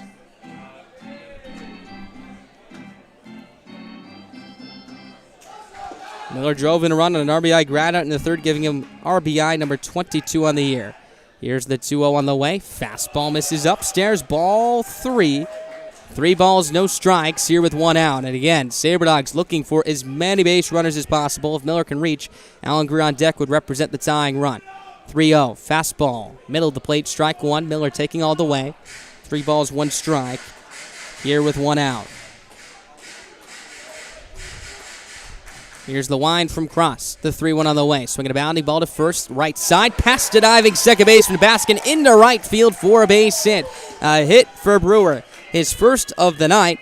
The tying run now coming to the plate in Alan Greer as the Sabre Dogs look to tie this ball game up. And again, Greer just looking for a knock to keep this inning alive and keep this line moving for Taylor Justice, who looms on deck. Greer 0 for 2, a ground out, a strikeout, walked in the 5th. Tough man to double up, so a ball on the ground means the move will have to be very quick trying to twist it. Righty on right, Cross kicks and fires, first pitch, breaking ball, floats over the outside corner, strike 1. No balls, 1 strike. Miller, as we mentioned earlier, has good speed. 13 stolen bases on the year now after a stolen bag back in the 5th. Cross comes set at the chest, first base side. Kicks and delivers the 0-1 on the way. Swinging a line drive, center field, ranging back is Morphew towards the gap. He'll make the running catch for out number 2. And Alan Greer hit that on the button. Unfortunately, Morphew able to run it down in his tracks. 2 away. And here comes Taylor Justice. Justice 1 for 3, a double, a ground out, a strikeout. 7-5, Souris Valley, bottom of the 7th inning. Sabre Dogs now only have 7 outs to work with. So we are seeing some action in the Sabre Dogs bullpen. A couple of pitchers jogging down, no one up yet. It's Justice, the right-handed hitting catcher, digs in. Cross leans it for the sign, first base side. Miller takes his lead. Righty on right again. As Cross will kick and fire. Miller takes off. Fantastic jump. A strike. Throw down to second base from Hayes is not in time as he gets into center field. Miller now down quickly as he collided with the shortstop Sears covering. And this is not a good sign here for the Sabre Dogs as he is holding on to his right ankle, it looks like. I don't believe he slid right here. Crashed into the shortstop Sears covering as he is down on his backside now. He's now standing up, which is the good sign. But again, it looks like something in his right ankle area maybe rolled his foot over on the bag. Again, colliding with the shortstop Sears. He is standing on 2 feet and is walking on his own command, which is a good sign. But the Sabre Dogs do not want to lose the bat of Drew Miller as he's now bending down with hands on both knees as he talks to his head coach and Alex Miklos, the trainer, now coming out here for Souris Valley. It will be a stolen base for Miller. It's going to be his second of the ball game, number 14 on the season. He will now have a conversation with the trainer. Again, a very awkward play as he didn't slide early and came into the bag almost standing up, and it looked like he rolled his foot potentially on that bag as the trainer is now checking out that right ankle. So we'll see if the Sabre Dogs have to use a pinch hit runner right here. Jared Breedwell currently standing outside of the first base dugout with the batting helmet in his left hand, so he's ready to run just in case. Brewer to the DH tonight, so they would not have to make a defensive substitution if Breedwell comes in this game.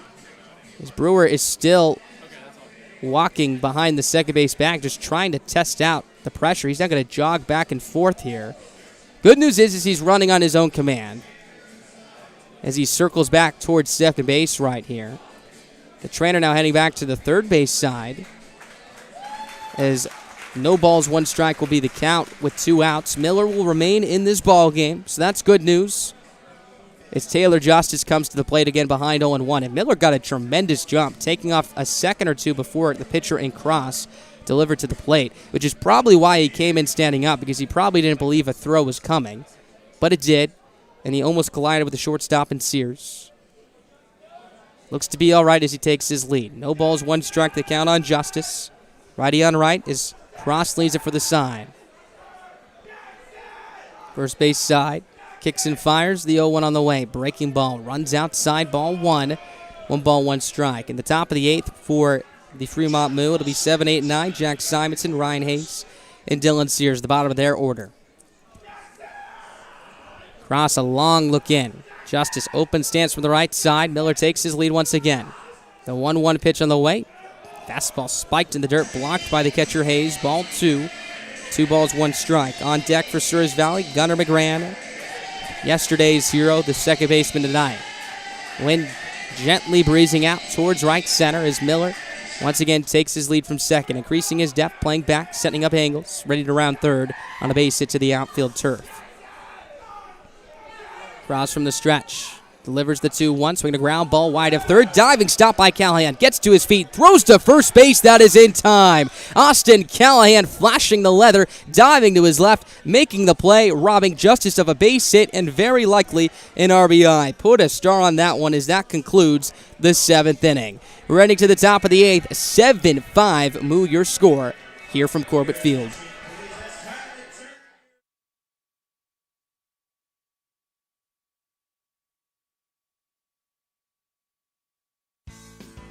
SaberDog fans, be sure to stop down to Capital RV in Minot to register for your chance to win a 15K camper giveaway.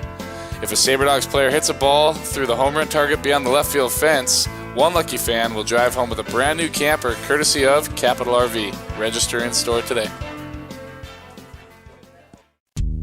This is Bo Brewer for the Souris Valley SaberDogs, reminding you that there is a reason why Slim Chicken hangs guitars on their walls and plays the blues.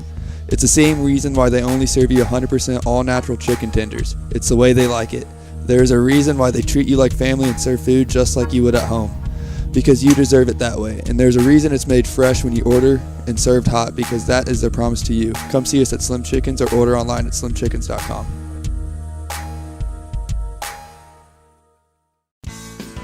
SaberDog fans, be sure to stop down to Capital RV in Minot to register for your chance to win a 15K camper giveaway. If a SaberDogs player hits a ball through the home run target beyond the left field fence, one lucky fan will drive home with a brand new camper courtesy of Capital RV. Register in store today. This is Bo Brewer for the Souris Valley SaberDogs, reminding you that there is a reason why Slim Chicken hangs guitars on their walls and plays the blues. It's the same reason why they only serve you 100% all-natural chicken tenders. It's the way they like it. There is a reason why they treat you like family and serve food just like you would at home. Because you deserve it that way. And there's a reason it's made fresh when you order and served hot, because that is their promise to you. Come see us at Slim Chickens or order online at slimchickens.com.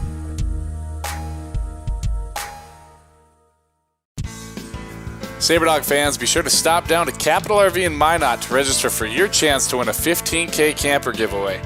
If a SaberDogs player hits a ball through the home run target beyond the left field fence, one lucky fan will drive home with a brand new camper courtesy of Capital RV. Register in store today.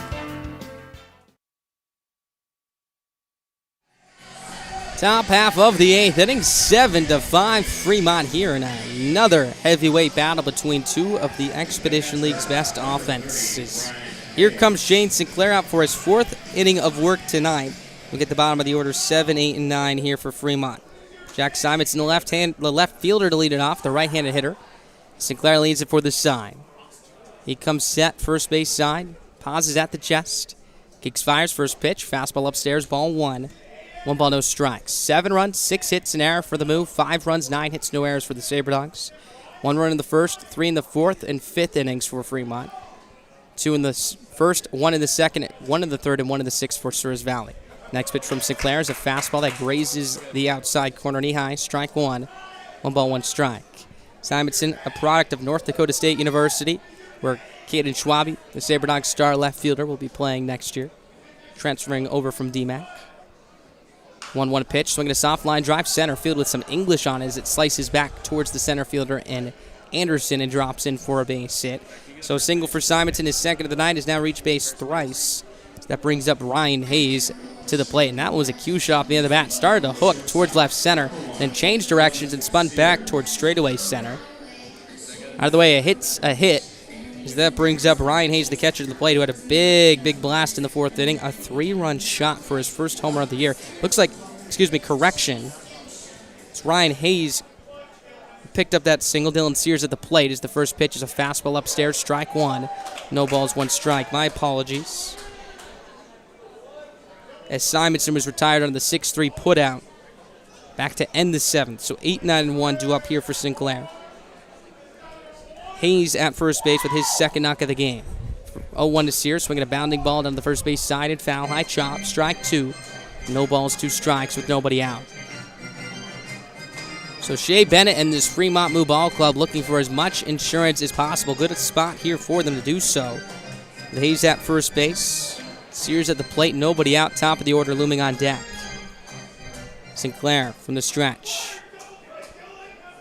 Kicks and delivers. Here's his 0-2 pitch on the way. Swing and a miss for strike three. Good pitch from Sinclair. Climbing the ladder with a fastball. So that'll be out number one here in the 8th inning. Strikeout number 3 on the night for Sinclair. All 3 have been swinging. Here's Darian Morphew to the plate. Morphew 0 for 3. 2 strikeouts and a fly to center. Reached on a walk back in the 3rd. Top of the order up for the 5th time tonight. Here for the Moo. 3rd time against Sinclair. First pitch swinging a cue shot off the end of the bat. Foul for strike 1. No balls, 1 strike. After Morphew, it'll be Baskin. Then Brock Reller if it gets that far. In the bottom of the 8th inning for Souris Valley. It'll be 7, 8, and 9. McGran, Bowling, and Anderson. No balls, 1 strike, 1 down. Sinclair from the stretch. Kicks and delivers the 0-1 on the way. Fastball up and away, ball 1. 1 ball, 1 strike. Sun is continuing to set here at the ballpark beyond the first base grandstands. Entire field covered in shadows. Just a race of light on the ads in the straightaway left field wall. So the 1-1 is on its way. Breaking ball backs up, misses outside, ball 2. 2 balls, 1 strike. Really pretty evening here tonight. Had some cloud coverage at first through the first few frames of this ball game. The sun peeked out late through the middle 3rd, and here we are in the back 3rd. Approaching nightfall. Sinclair, first base side. Set at the chest. Kicks and delivers the 2-1 on the way. Breaking ball misses down and in, ball 3.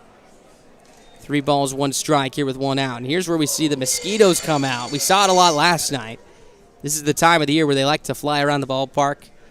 Getting in the players' faces a lot. We saw it over in Casper a couple weeks ago, where it was really a big issue over there. But now it's starting to come over to Corbett.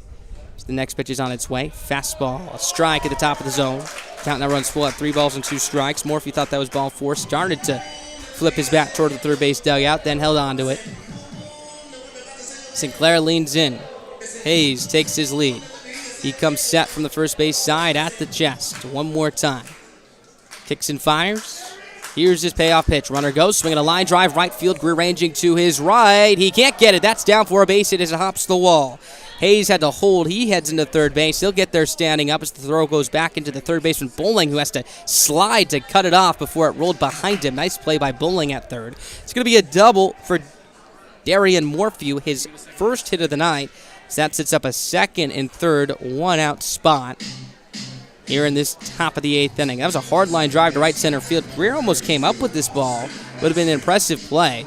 But again, he was very convincing with that, which forced the runner at first base, and Hayes, who was taking off on the pitch, to hold to make sure Greer didn't catch it. And once it got down and hopped off the wall, Hayes went back to the races and got to 3rd base. Infield now drawn in. Here's the right-handed hitting second baseman, Austin Baskin, who's 1 for 3 today.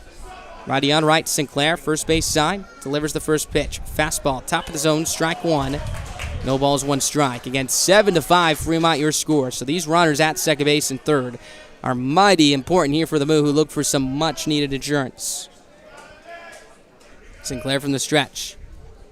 Kicks and delivers the 0-1 on the way. Breaking ball inside. That's going to hit Baskin on the numbers as he'll jog over to first base. 3rd time he's reached, and that loads the bases here with 1 out for one of the league's best hitters in Brock Reller. Sabre Dogs have been careful with him tonight. A hit by pitch and a walk. He also struck out and popped out to short in the 2nd and 1st innings, respectively. So double play will be in order. Middle infielders playing back, corner fielders playing in. Looking for the force at the plate, and then to double off Reller at first base. Sinclair has induced 1 double play with the bases loaded tonight. That came back in his first inning of work in the 5th off the bat of Luke White. First pitch misses down and away, ball 1. 1 ball, no strikes. And with 1 swing of the bat, Reller could really put a dent into the scoreboard here for Fremont. Action in the bullpen for Souris Valley. Looks like a right-hander warming up. No action currently in the pen for Pierre. Sinclair, long look in. Third baseman bowling well off the bag at third, about even in terms of depth. Sinclair kicks and fires. His 1-0. Breaking ball backs up again. Misses outside, ball 2. 2 balls, no strikes. Sinclair starting to struggle with the command of that breaking ball as it looks to be slipping out just a little bit. Outfielder shifting, Reller to pull. Left fielder and Schwabe a couple steps towards left center. Center fielder and Anderson a couple steps towards right center. Hitters count for Reller 2-0. Sinclair kicks, fires, pitch on the way. Swinging a pop-up on the infield. Third baseman bowling all over as he sprints in front of the pitcher's mound. He'll make the catch as the infield fly rule was called either way. That'll be out number 2 and a huge out as that retires Reller and holds the runners at the respective bags, keeps the bases loaded with 2 outs, as Sinclair is an out away from getting out of this bases loaded jam and keeping it a 2-run deficit here for Souris Valley. So here comes Austin Callahan, 1 for 3, a single, an RBI in the first. Strikeout in the fourth, walk in the fifth, strikeout in the seventh. Your base runners, Baskin at first, Morphew at second, Hayes at third base. Lefty on right. First pitch to Callahan. Fastball runs outside. Ball 1. 1 ball, no strikes. Callahan, a tough man to retire with runners in scoring position, atop of the league in RBIs with 38 on the year. Coming into tonight, 39 after the single in the first. Sinclair from the stretch. Kicks and delivers the 1-0 on the way. Fastball misses down and in, ball 2. 2 balls, no strikes. Hitters count here for Callahan as he once again sits in the driver's seat. Hayes takes his lead from third. Morphew from second. Baskin from first base. Sinclair from the stretch. First base side. Here's his 2-0 pitch on the way. Swing and a foul off to the first base dugout. Looked like that maybe clipped the catcher in justice for strike 1. 2 balls, 1 strike. So after a lot of action in the middle innings of this ball game, we've seen an inning and a half straight of scoreless baseball. The longest stretch we've seen of that caliber in this ball game. Sinclair trying to keep that going and sustain that streak here. Taking a lot of time as he peers in the justice for the sign. Now comes set. 2 balls, 1 strike, 2 outs, bases loaded. Move up by 2. 2-1. Swing and a miss out in front of a breaking ball for strike 2. Count now even at 2 balls and 2 strikes. And here we go. Shane Sinclair looking to escape one of the most difficult jams we've seen a Sabre Dogs pitcher in this season. One of the toughest batters at the plate in this league. Bases loaded, 2 away. Sabre Dogs down by 2. 2 balls, 2 strikes, 2 outs. Sinclair from the stretch. Kicks and delivers the pitch on the way. Swing and a pop-up slicing out of play. Count will stay at 2 balls, 2 strikes as that flies out of play to the left side. Sabre Dogs once again will be sending up 7, 8, and 9. McGran, Bowling, and Anderson in the bottom half of the 8th, hoping that the deficit remains at 2. Runners take their leads. Hayes at third, Morphew at second, Baskin at first base. Sinclair from the stretch, first base side. Here's his 2-2 pitch one more time. Swinging a chopper down the first baseline and foul. Count will hold at 2 balls and 2 strikes. Sinclair doing a good job of getting through this ball game, having to throw a lot of innings. Came into the 5th, currently through 3 2/3. If you exclude the 3 runs he gave in the 5th, his outing has been very good tonight. Trying to keep that going right here. Has had to throw a lot of pitches. This more than likely will be his last inning of work. He comes set again. Another marathon of a plate appearance, this time between him and Callahan. Next pitch on the way. Fastball up and away, ball 3.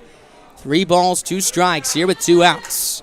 Runners will be going with the full count and 2 away. The bases loaded, 2 outs. 7-5 Fremont here in the top of the 8th.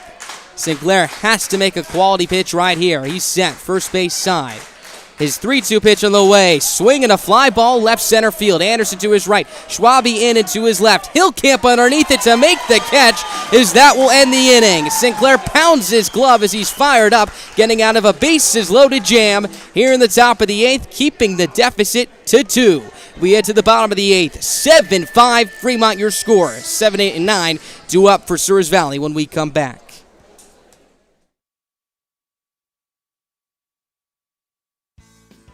Sabre Dog fans, be sure to stop down to Capital RV in Minot to register for your chance to win a $15K camper giveaway.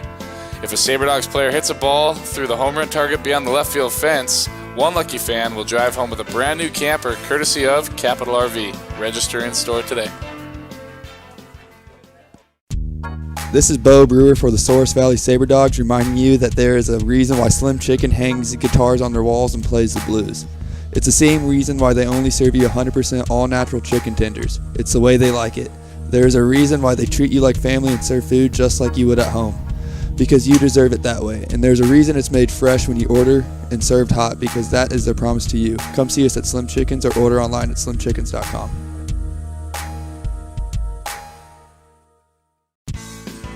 Sabre Dog fans, be sure to stop down to Capital RV in Minot to register for your chance to win a $15K camper giveaway.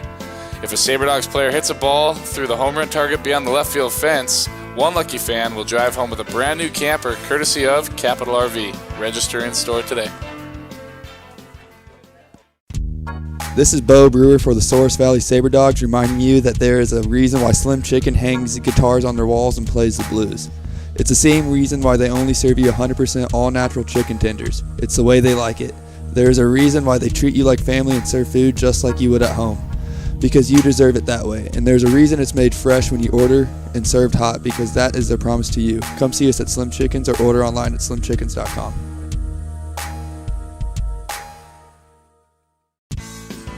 Sabre Dog fans, be sure to stop down to Capital RV in Minot to register for your chance to win a $15K camper giveaway.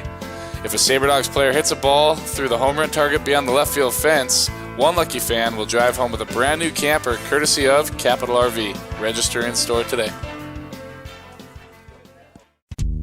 This is Bo Brewer for the Souris Valley Sabre Dogs, reminding you that there is a reason why Slim Chicken hangs guitars on their walls and plays the blues. It's the same reason why they only serve you 100% all-natural chicken tenders.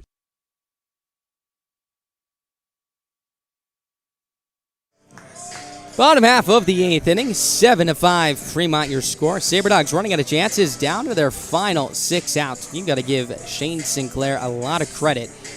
Bases loaded, 1 away, facing 3 and 4 in the Fremont order. Able to keep it a scoreless inning and a 7-5 lead for the move. First pitch on the way to Gunnar McGran is a fastball down and in, ball 1. 1 ball, no strikes. And that's back-to-back outings now, in which he's been in a long relief role against this very daunting Fremont lineup and has done very well. So the next pitch is a fastball up and away, ball 2. 2 balls, no strikes. The other outing, as we mentioned earlier on the broadcast, came back last Saturday in the resumption of Game 1 of that once suspended ball game. Here's the wind delivery. The next pitch on the way to McGran is swung on and chopped high off the turf to second base. Basket plays on the hop. Will sling it over to the first baseman in white for out number 1. So Gunnar 0 for 3 tonight. 1 quick out here for Cross as that opens up his second inning of work. Here comes Dalton Bowling to the plate. Bowling 1 for 3, a ground out to short, a run batted in, a single in the 4th, flew out to right.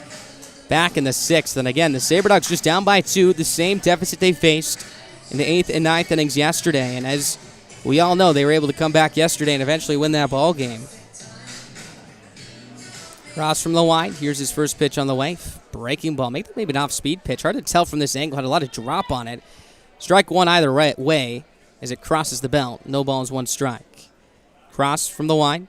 Kicks and fires. The 0-1. Breaking ball just misses outside, ball 1. 1 ball, 1 strike. Tony Archina has done a very good job tonight on those pitches. We saw Ozuna Jr. rely on that breaking ball off the outside corner. Same with Cross. Those pitches just a couple inches off. He's been able to hold back and call them a ball. So the next pitch is swung on and sliced foul to the right side. Strike 2.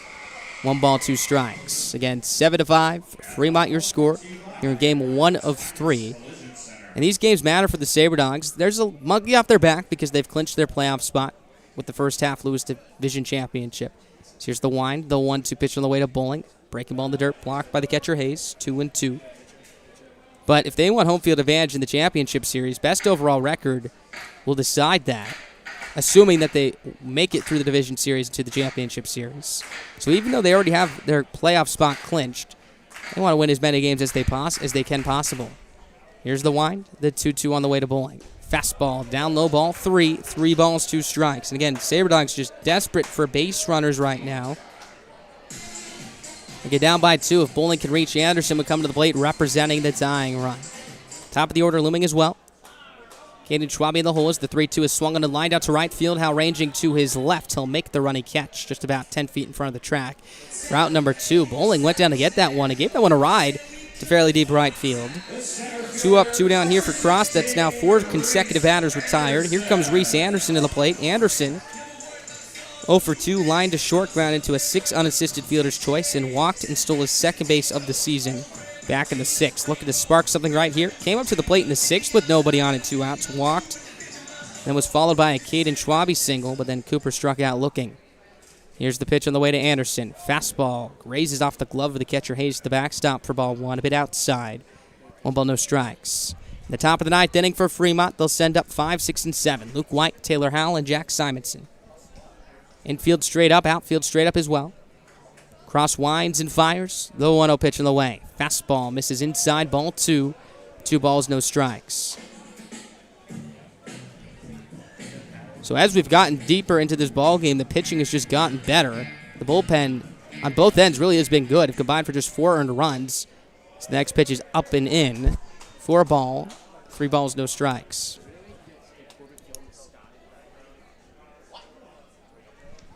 So Anderson probably taking all the way right here. 3 balls, no strikes. Here's the line from Cross. The pitch on the way is a fastball down and in for ball 4.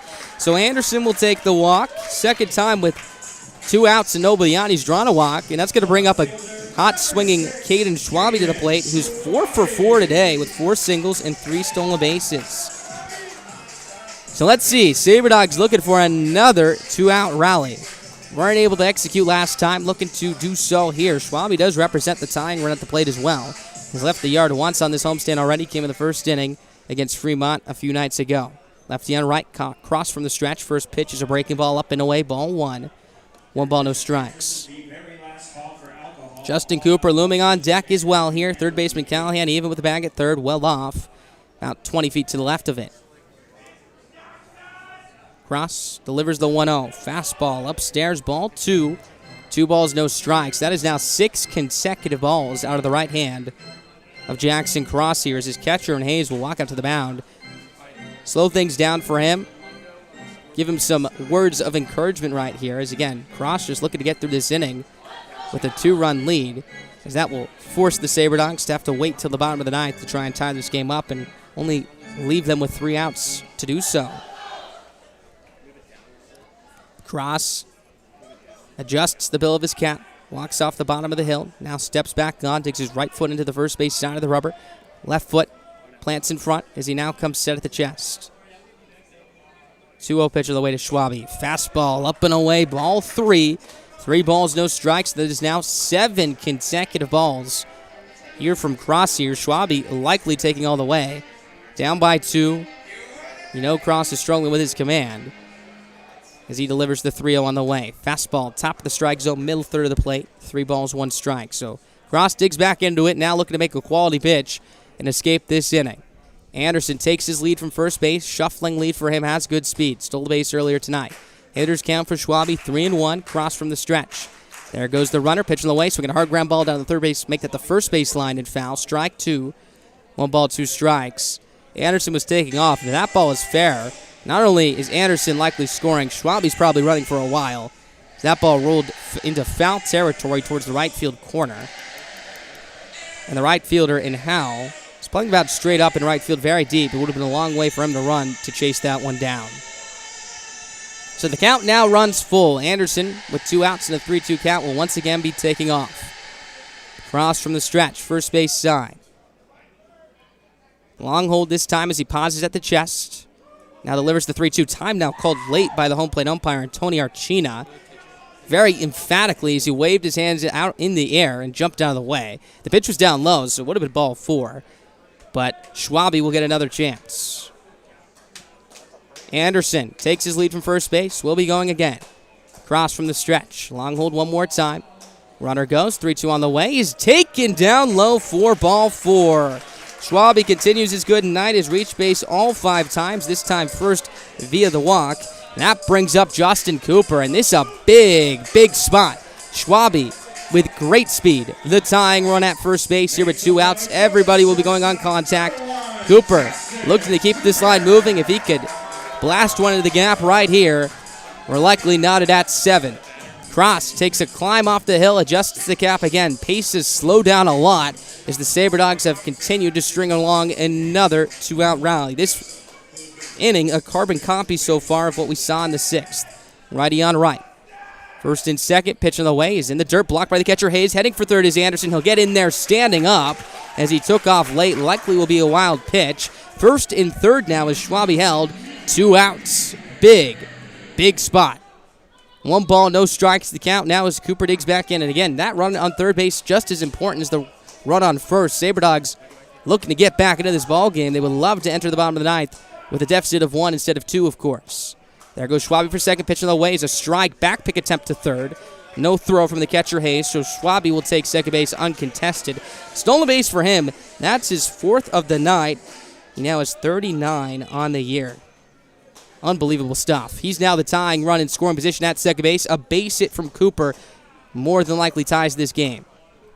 1 ball, 1 strike. Pitch on the way. In the dirt, spiked. What a block by the catcher and Hayes. This was a breaking ball, spiked about 55 feet in the ground. The ball was trailing towards left-hander's batter's box. Hit the turf, checked the opposite way. Hayes, with a quick reaction, was able to keep it in front of him to hold Anderson at third base.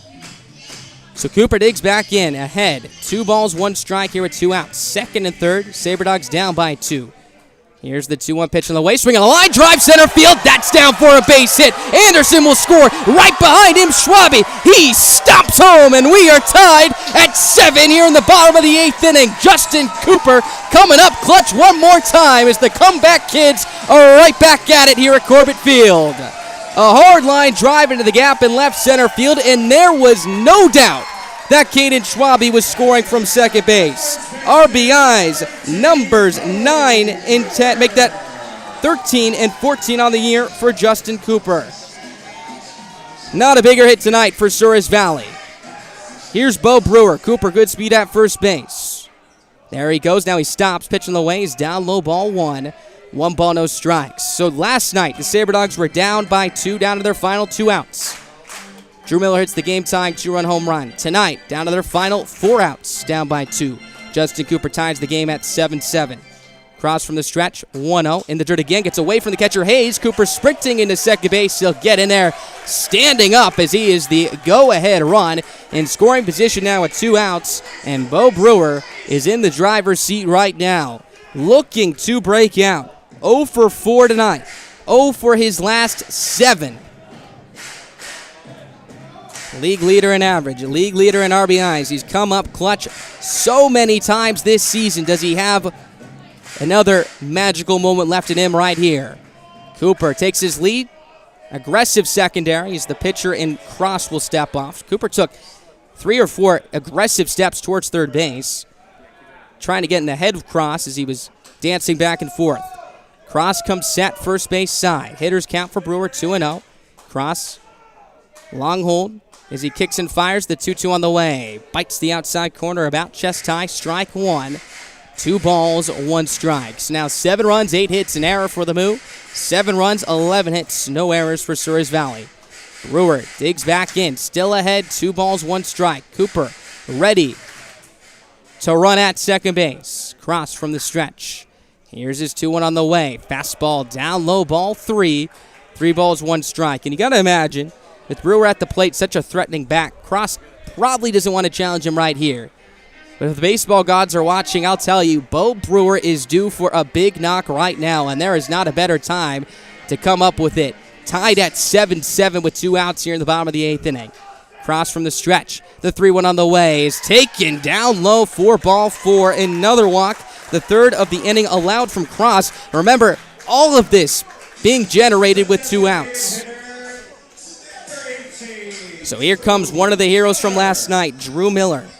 Singled back in the 7th, stole second, looked to have rolled his right ankle, stayed in the game, was stranded on base. Now a chance to play hero one more time and give the Sabre Dogs the lead here in the bottom of the 8th inning. Cooper, the go-ahead run at second base. Brewer, some insurance at first. Both will be going on contact with 2 outs. Both have very good speed. Cross leans it for the side, now comes set first base side, lefty on right. First pitch to Miller on the way. Breaking ball misses down the way. Ball 1. 1 ball, no strikes. A lefty up in the Moo bullpen. Looks like a righty up in the Sabre Dogs bullpen. Cross into trouble for the first time tonight. He's already allowed 2 runs to tie this game at 7. The 1-0 pitch. Fastball buzzes across the knees. Outside corner. Strike 1. 1 ball, 1 strike. Fans have been treated to a masterpiece here tonight. Sabre Dogs looking to be on top of this one. Cross from the stretch.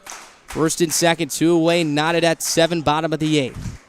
The 1-1 pitch. Fastball runs outside, ball 2. 2 balls, 1 strike. On deck, the right fielder, and Alan Greer. Miller steps back into the left-hander's batter's box. Tall, open stance from the left side.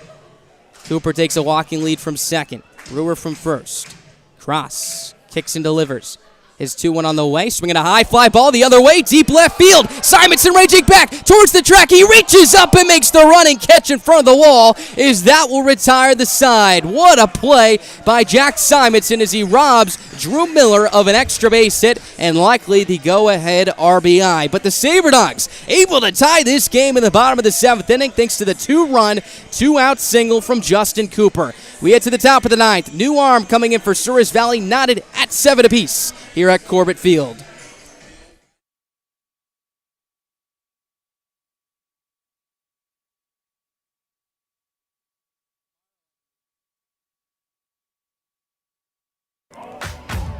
Sabre Dog fans, be sure to stop by Corbett Field on Friday, July 2nd to see the boys in their Friday night whites as they take on the reigning Expedition League champion Fremont Moo. Souris River Brewing Company will be giving away a free pint glass to the first 500 fans to enter the ballpark. Make sure to arrive early as gates open at 6:05 with first pitch slated for 7:05. We all protect what we love. It's instinct. We do everything we can to keep our loved ones safe, and they do everything to keep us safe. Seatbelts save lives. It's an indisputable fact, and buckling up is something we all can do. Buckle up, Dad. Seatbelts save lives. Buckle up. Every trip, every time. Brought to you by the North Dakota Department of Transportation through Vision Zero. Sabre Dog fans, be sure to stop by Corbett Field on Friday, July 2nd to see the boys in their Friday night whites as they take on the reigning Expedition League champion Fremont Moo. Souris River Brewing Company will be giving away a free pint glass to the first 500 fans to enter the ballpark. Make sure to arrive early as gates open at 6:05 with first pitch slated for 7:05. We all protect what we love. It's instinct. We do everything we can to keep our loved ones safe, and they do everything to keep us safe. Seatbelts save lives. It's an indisputable fact, and buckling up is something we all can do. Buckle up, Dad. Seatbelts save lives. Buckle up. Every trip, every time. Brought to you by the North Dakota Department of Transportation through Vision Zero. Sabre Dog fans, be sure to stop by Corbett Field on Friday, July 2nd to see the boys in their Friday night whites as they take on the reigning Expedition League champion Fremont Moo.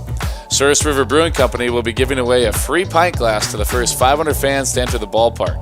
Make sure to arrive early as gates open at 6:05 with Top half of the 9th inning, brand new ball game here in Minot, North Dakota, and I'll tell you, this series was advertised as to be one of the best the Sabre Dogs will play in this season, and game 1 of 3 has not let us down. Sabre Dogs were down 7-5 at the bottom of the 8th, had runners on second and third with 2 outs. Justin Cooper ties the game with a 2-run single to left center.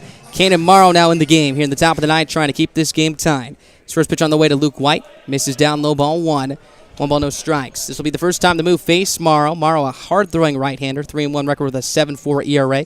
26 strikeouts and 20 2/3 of an innings work as the first pitch is on its way. Swinging a hard one-hopper past a diving second baseman McGran into right center field for a base hit. So White will open up the top of the 9th with a single representing the go-ahead run. And this was a steamer right past the glove of Morrow that started to slice back towards the right side of the infield, which gave McGran a chance to make a diving play.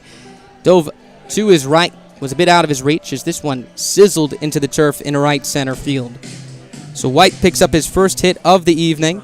Here's Taylor Howell to the plate. Looks like we're going to see pinch runner at first base now for Luke White.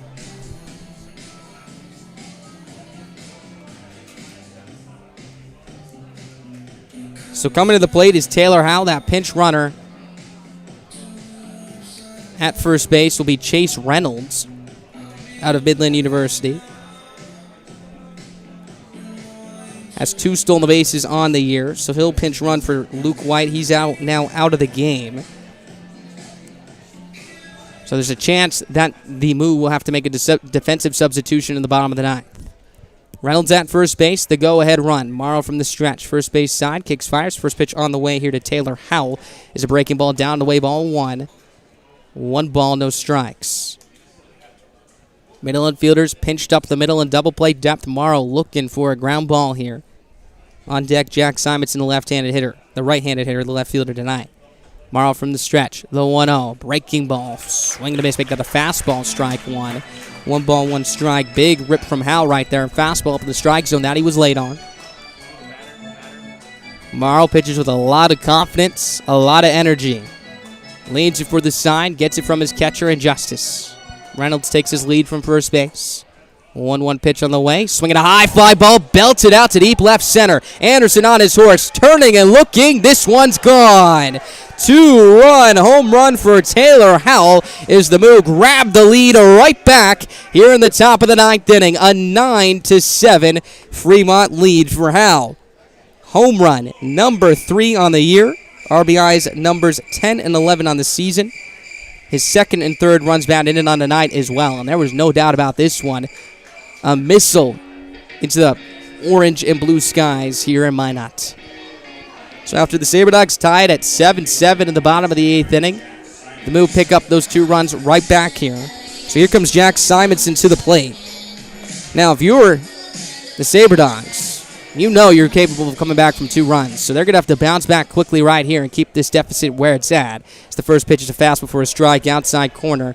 No balls, 1 strike. They did it last night. They just did it in the 8th inning. They absolutely still are in this ball game, but they're going to have to really lock it in right here. 1-1 pitch, fastball outside, ball 2.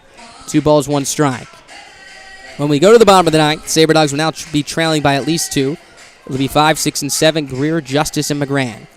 1-1 pitch, swing and a miss, strike 2. Another hard fastball from Camden Morrow.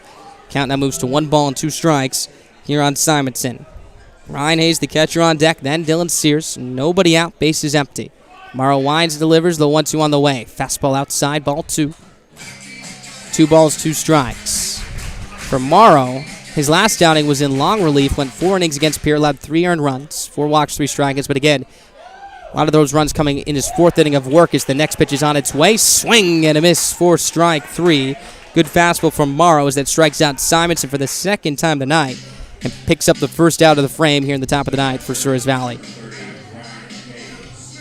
More familiar in situations here in the 9th inning, having been the closer for Paris Junior College, a high leverage reliever for them. He's been experimented with a bunch of different roles this season. As he winds and fires, the first pitch to Hayes on the way is a fastball knee-high, middle of the plate, strike 1. No balls, 1 strike. So now 9 runs, 10 hits, an error for the Moose. 7 runs, 11 hits, no errors for Souris Valley. Here's the wind, the kick, the fire.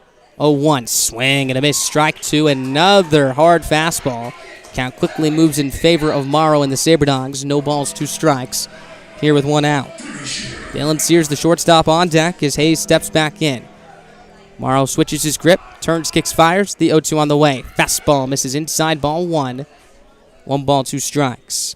If he could get that far, the top of the order for Fremont and Darian Morphew's on deck. The 6th batter of this inning. Or I should say for his 6th plate appearance of this game. 1-2 on the way. Misses down, low ball 2. 2 balls, 2 strikes. Majority of the fans have stayed at this ball game, and if you're a SaberDogs fan and you're leaving the game early, you're making a mistake with how tight this team plays it. Their resilience, their willingness to stay in ball games. The 2-2 is a fastball down the way, ball 3. 3 balls, 2 strikes. And again, the SaberDogs were trailing 4-2 yesterday. Now Camden Morrow is pulling his left hamstring. That is not a good sign. After he threw that pitch, he quickly limped off the mound. as he's now limping up towards the top of the mound. Taylor Justice coming out as well as the head coach for the Sabre Dogs and Alex Miklos. So not a good sign here for Souris Valley as Morrow is continuing to walk it off. We already saw a scary instance where Drew Miller rolled his right ankle on second base. Now seeing one here with Morrow. And again, this is his planting leg as he's trying to practice stretching it out. Miklos now having a conversation with Morrow, surrounded by his teammates and the two umpires here tonight. Either way, the count will be 3 balls, 2 strikes here with 1 out for Hayes. No one up currently in the Sabre Dogs pen, so we'll see if Morrow stays in this game. Miklos heading back to the first base dugout. Looks like Morrow's going to throw a couple of warm-up pitches, or I should say practice pitches, to make sure he feels all right.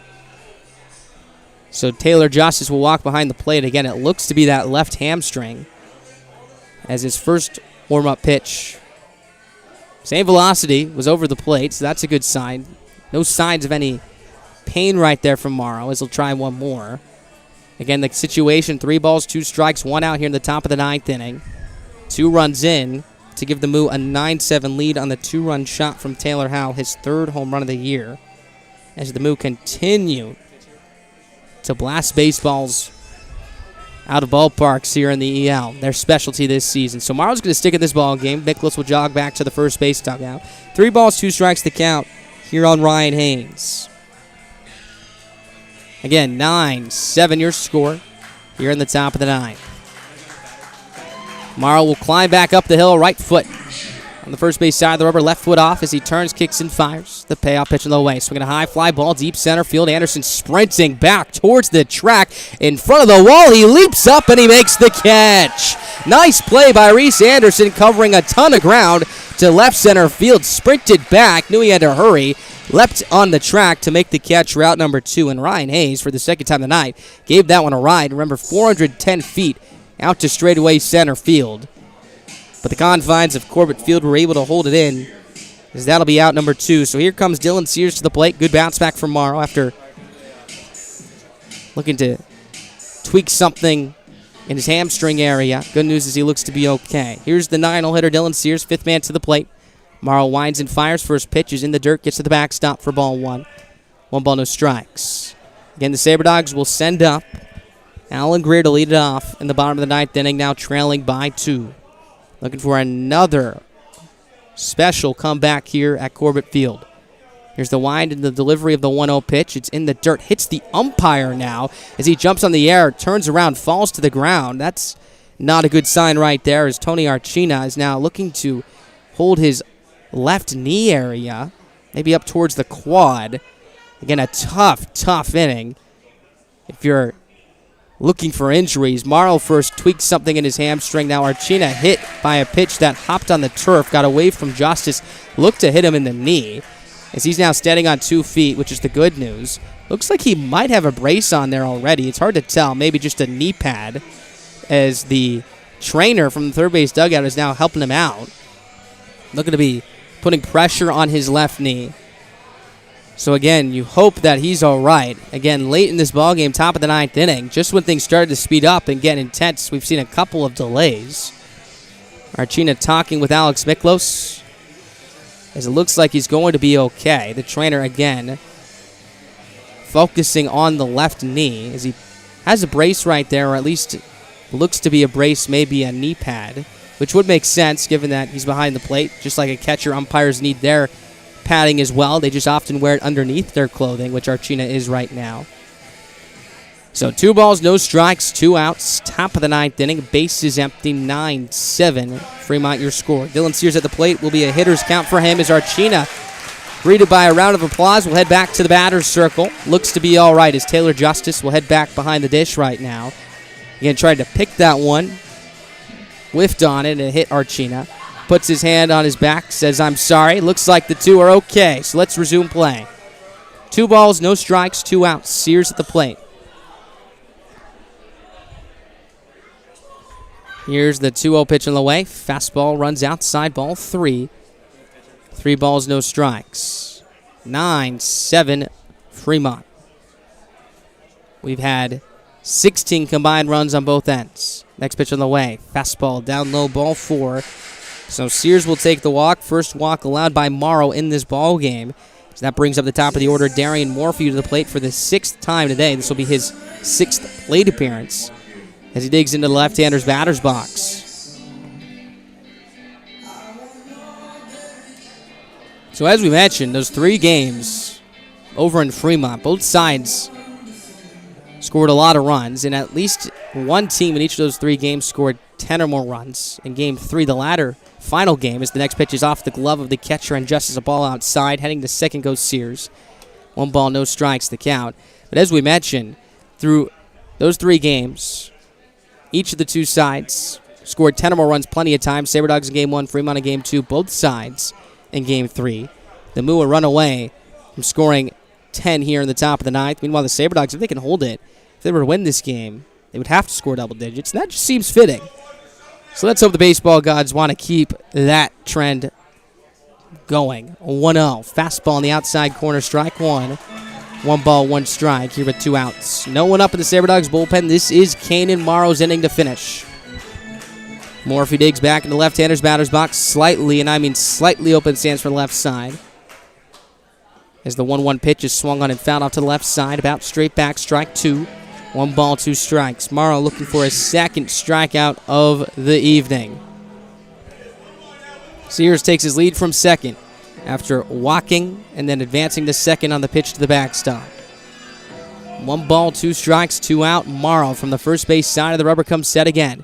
His 1-2 on the way. Fastball sails upstairs, ball 2. 2 balls, 2 strikes. Now, we don't have a radar gun here at the ballpark, but I've gotten a message from our GM, Brett Schweitzer, that Morrow is up to 94 miles an hour right now, which, of course, is some of the hardest pitching you'll see here in the Expedition League. Morrow has an electric fastball. So the 2-2 is on its way. Fastball just misses down the way, ball 3. 3 balls, 2 strikes here with 2 outs.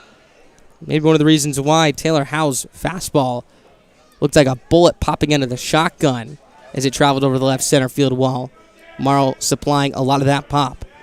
Here's his 3-2 pitch on the way to Morpheus. Swinging a pop-up, slicing out of play to the left side. Count will hold at 3 balls and 2 strikes. First pitch tonight was at 7:05. Here we are at 10:03 local time, just about to hit the 3-hour mark. Here with 2 outs in the top of the 9th inning. A very quick game when you compare it to the majority of the ball games the Sabre Dogs have been in the middle of this season. Morrow pauses at the chest. The 3-2 again. Fastball up and away for ball 4. Back-to-back walks. Morphew walks for the 2nd time tonight. Reaches base for the 3rd time tonight. So that brings up Austin Baskin to the plate. So 1st and 2nd now as the Fremont Moo look for more here. Baskin, 1 hit tonight that was a double in the 1st. Came around to score on the RBI single off the bat of Austin Callahan for his 39th RBI of the year. Flew out to center, walked, grounded out to short, and was hit by a pitch in the 8th. Sears takes his lead from 2nd, Morphew from 1st. Morrow's first pitch on the outside corner, strike 1. No balls, 1 strike. 9 runs, 10 hits, and error for the Moose. 7 runs, 11 hits, no errors for Souris Valley. Morrow, long look into his catcher and Justice. Now comes set in agreement, pauses at the chest. Here's his 0-1 pitch on the way. Swinging a high fly ball right field, fairly deep. Greer ranging to his left towards the right field line into foul territory. He'll reach up and not make the play as it hops off the track for a long strike 2. And it looked like Alan Greer overran that one a little bit. Again, started to drift in the foul territory. A little bit too far as he had to reach back towards fair territory. Was a little bit over his head as well. Again, all that adds to the fact that he's near the wall, trying to make sure he doesn't steam into the wall and get hurt, making that a very, very difficult play. So everyone retreats to their bases, to their positions as well, as Baskin digs back in the right-hander's batter's box. Morrow ahead at no balls and 2 strikes. He leans it for the side. 1st and 2nd, 2 outs, 2 runs in already here in the top of the 9th that have allowed the Moo to take a 9-7 lead. Morrow lifts and delivers his 0-2. Breaking ball, swing and a miss for strike 3. A nasty pitch from Morrow as that will retire the side. His 2nd strikeout of the inning, but the Moo take a 9-7 lead here in the top of the 9th thanks to the 2-run shot from Taylor Howell. Last chance for the Sabre Dogs here as they will send up Alan Greer, Taylor Justice, and Gunnar McGrand in the bottom of the 9th inning, down by 2, looking to tie this game up, if not win it. You're listening to Expedition League Baseball, live on the Souris Valley Sabre Dogs Radio Network.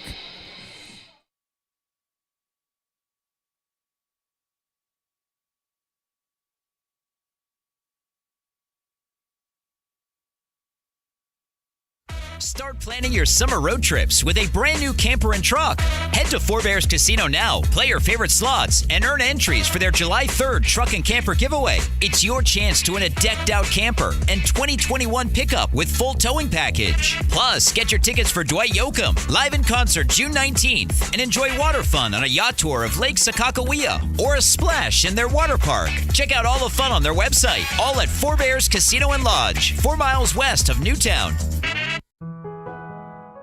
Life is all about moments, big moments, small moments, and those moments you just can't put into words. It's how we at First International Bank and Trust live first and have been for more than 110 years. One customer, one family, one moment at a time. First International Bank and Trust. Live first. Member FDIC, Equal Housing Lender.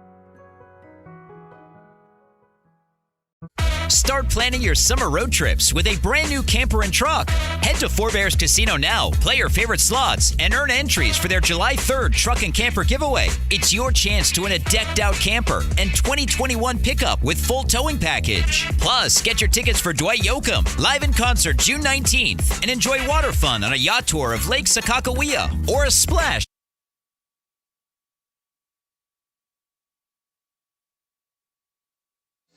Welcome back to Corbett Field. Last chance for the Sabre Dogs. 9-7 move after the 2-run shot to give Fremont the lead off the bat of Taylor Howell. Some defensive substitutions. Koski coming into the game and right. Howell moving over to first base for Luke White, who was pinch ran for earlier in the 9th inning. First pitch on the way to Alan Greer from Stephen Boyd is on the inside corner, strike one.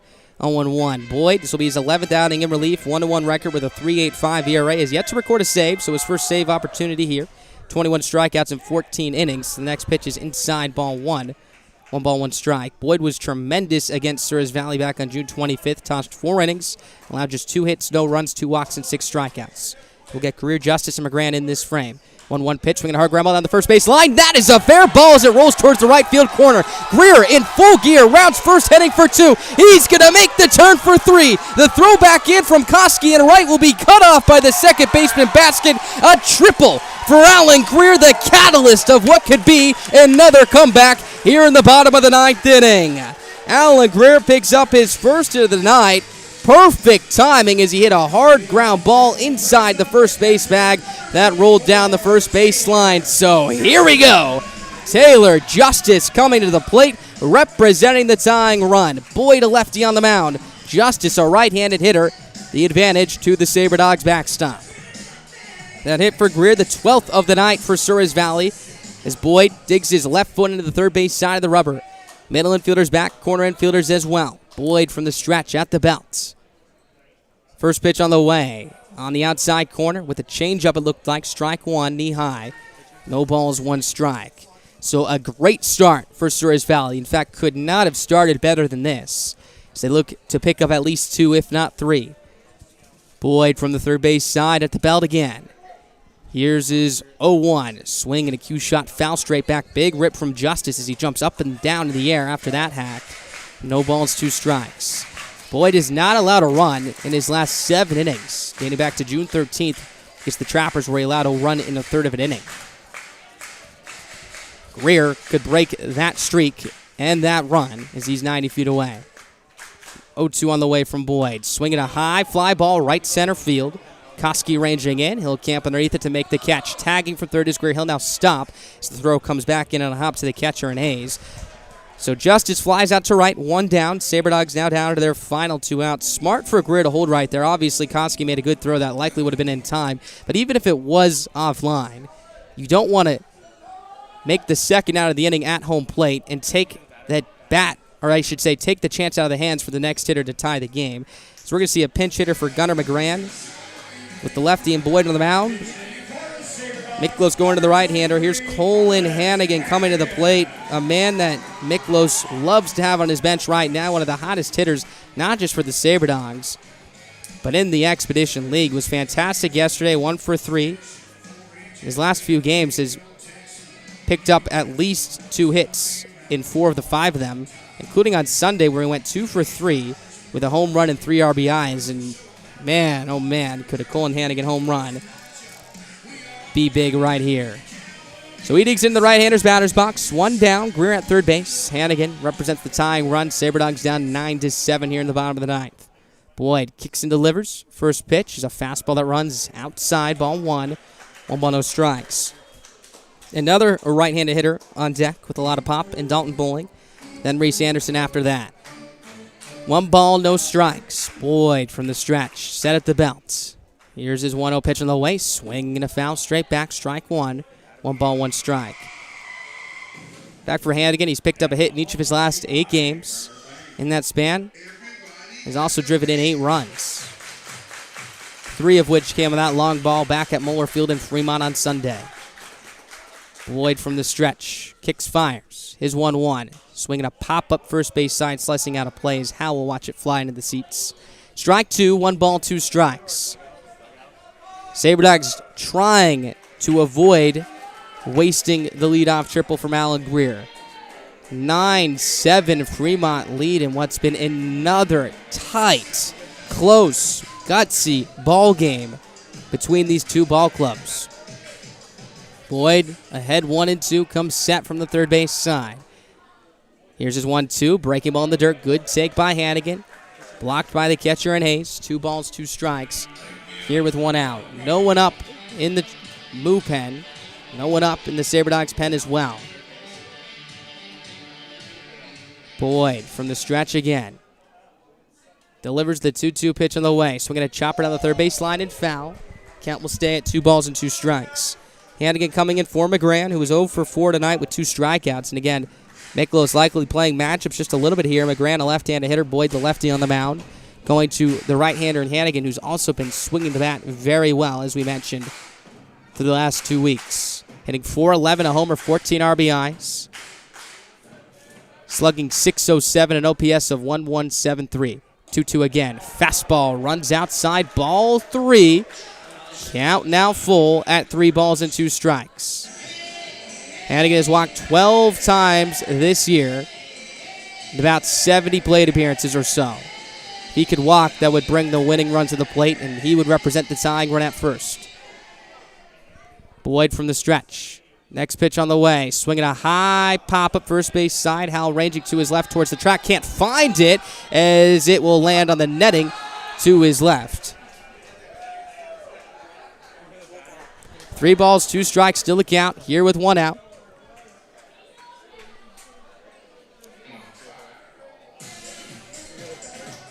Bowling on deck, as we mentioned, Anderson in the 9 spot. Schwabe due up third, if possible.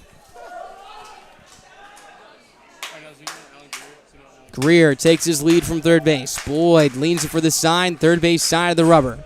Hannigan, long at bat, taking a trick out of the Fremont Moo offense tonight, who has strung together plenty of quality ABs this evening. Time now called by the home plate umpire, Tony Archina, who grants it to the catcher and the hitter, and Colin Hannigan. Now, if this game goes in the extras, Sabre Dogs will likely bring in Declan Buckle to replace McGran at second base. So the 3-2 pitch is on its way. Taken down low for ball 4. Loud roar from the first base dugout for the Sabre Dogs. What an at-bat from Colin Hannigan, especially given the fact that he has just come into this ball game off the bench.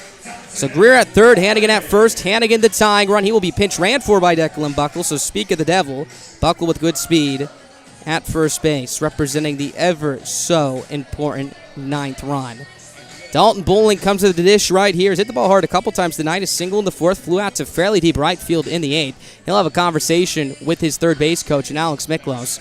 And Bowling, the first couple weeks of this season, was hitting the screws out of the ball. Has struggled a little bit the last couple of weeks here. But if there's an opportunity to break out, it is right here. He came up to the plate back in the 10th inning yesterday with a chance to walk it off. Drew a 4-pitch walk. And was on second base when McGran walked it off with a single to right center field. So he'll step behind the batter's circle, stretch out a little bit. As Shea Bennett, head coach for the Fremont Moo, has a conversation with every single one of his infielders on the mound. The 3 outfielders collide in center field as well. Big, big spot. It wouldn't be a Fremont Moo Souris Valley Sabre Dogs contest without a tight ending, and that is exactly what we have right here. And you could feel the energy drifting towards the Sabre Dogs after that walk to Hannigan. The entire dugout roared. All of them are on the railing on the first base dugout as we speak, ready to storm the field. If Dalton Bowling or anyone else in this Sabre Dogs lineup can provide a magical moment. Boyd taking a lot of time, still off the rubber right now as his catcher and Hayes just gets back to the batter's circle and is ready to squat behind home plate. Again, Buckle at first base, pinch running for Colin Hannigan, who walked moments ago. Greer at third, Buckle the tying run at first, Bowling the winning run at the plate. Lefty on right, Boyd from the third base side of the rubber. Lifts and fires, the pitch on the way. Fastball over the middle of the plate, strike one. No balls, one strike, the count. Got to imagine the heartbeat of Bowling right now has increased. Trying to play a hero here tonight. At the very least, looking to keep this rally going. No balls, one strike. Boyd, third base side, the rubber, pauses at the belt. His 0-1. Breaking ball in the dirt, smothered by the catcher and Hayes. Ball one. One ball, one strike. And these fans, for the first time that I really, besides that Cooper 2-run single in the 8th, I've started to raise the volume here at the ballpark at Corbett Field. A lot of the clapping of the hands, a lot of cheering. The first base dugout adding to that energy as well. Both sides feeding off each other. 1-1 from Boyd on the way. Off-speed pitch, misses down low, ball two. 2 balls, 1 strike. Everybody with backwards caps in the Sabre Dogs dugout, including Steven Moretto, who has about 5 or 6 hats on his head. Wore that rally cap last night. Resulted in a comeback win. Looking for it again right here. Boyd from the stretch. Snap move over the first base. Wide. What a play by the first baseman, Howell, laying out to his left to keep that one from going into foul territory. And that's a big play. If that gets past him, Greer likely scores, and the tying run moves into scoring position in Declan Buckle. Big spot as Boyd tried to catch Buckle off guard with a quick move over to first base. 2 balls, 1 strike, 1 out, 9-7 Moo, bottom of the 9th inning. Tying run at first, winning run at the plate. Boyd's 2-1. Swinging a line drive, right field with some carry. Going back is Koski, looking up. This one is good! Dalton Bowling has walked it off here in the bottom of the 9th inning. Magic in the Magic City for the second night in a row as the Sabre Dogs win it 10-9 in 9 innings. Bowling with the Euro step, jumps on home plate, greeted by a splash of Gatorade in the middle of a mob of Sabre Dogs players. Are you kidding me? It gets better and better with every night as Bowling snuck a line drive over the wall in deep right field. 2 consecutive walk-offs. Home run number 1 of the year for Bowling. RBIs 14, 15, and 16. There is no quit in this ball club. They continue to amaze as they move to 24-9 on the year. Gunnar McGran, the hero last night. Dalton Bowling, the hero tonight. Are you kidding me? No surprise, Bowling will be our post-game interview this evening with the walk-off 3-run home run to right field. Sabre Dogs win it by a final of 10-9. We'll be right back with our player of the game post-game interview right after this.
Welcome back to Corbett Field with our player of the game. Back-to-back nights with walk-offs. Again, a very easy choice. Dalton Bowling with the walk-off 3-run home run in the bottom of the ninth inning. Before we get to there, let's talk about your approach tonight. I saw pushing a lot of balls to right field. The previous at-bat you just talked to me about it moments ago, hit the ball hard to right field. Then you come up here again in the ninth inning, take the ball the other way, snuck it over the right field wall. Going back to the last couple weeks, I know it's been a struggle for you offensively, but you've been battling through it. How good does it feel to finish it up here tonight with a big blast? It feels pretty good. I mean, my approach the whole game was to go right field. We talked about it as a team, actually. Wind was blowing out to right today. If you got the ball in the air to right field, you had a good chance of getting a hit or even a home run. Wind kind of died down today, but I kept that same approach, and I got it on the line. Miklos was telling me a lot today, too. My approach was staying good, especially in BP, so I just kept that same approach, got a fastball, let it travel deep on me, and I got a good piece of it, and good things happened. Well, it paid off. Now, that ball, I think, was destined to get over the head of the right fielder, Koski, but it snuck over that right field wall. Did that catch you off guard? Did you think it was gone as you were rounding? A little bit, yeah. I mean, earlier, my second to last up bat, I hit a ball pretty well out there. It didn't really go anywhere, caught for a line drive out. So I was just trying to get to second as possible. I knew Buckle was going to score, at least tie it up. And I was just trying to get to second base and scoring position to give us a chance to win. Hopefully it did snake out, and we got the W. Top of the ninth inning, you guys fall behind once again after the 2-run shot. What was the energy like in the bottom half of the ninth inning, trying to keep your minds into it and focusing on coming back? This team's awesome. I mean, they never give up. I mean, you can see it back-to-back nights, down 2, find a way to win both nights. I mean, the energy's awesome. We got people stacking hats on each other. I mean, we just don't give up. We're a team that can put up 10 runs with no doubt every single day. So we're never out of any game. No doubt about that. You guys played this Fremont Moo team very close back last week, and I'm sure this was circled on the calendar once again, getting to face them one more time. How nice does it feel to pick up a dramatic win like this against that ball? Oh, it's awesome. I mean, just like when we were in Fremont, I mean, they're a really good team. They hit the ball really well. They pitch really well. Defenses are overall they're a good team. So being someone like that is very good. And at home, took 2 out of 3 there. We're looking to take the sweep here at home, and this is the Dogs' house. Well, they'll look to take step 2 of 3 tomorrow. 7:05 first pitch. Once again, Sabre Dogs won it by a final score of 10-9. Dalton Bowling, your hero after the 3-run shot, is first in a Sabre Dogs uniform. For everyone here with the Sabre Dogs, we thank you so much for tuning in tonight here on YouTube Live and Mixler. We'll be right back at it tomorrow at 7:05. Dalton, thanks so much. No problem. Let's go Dogs.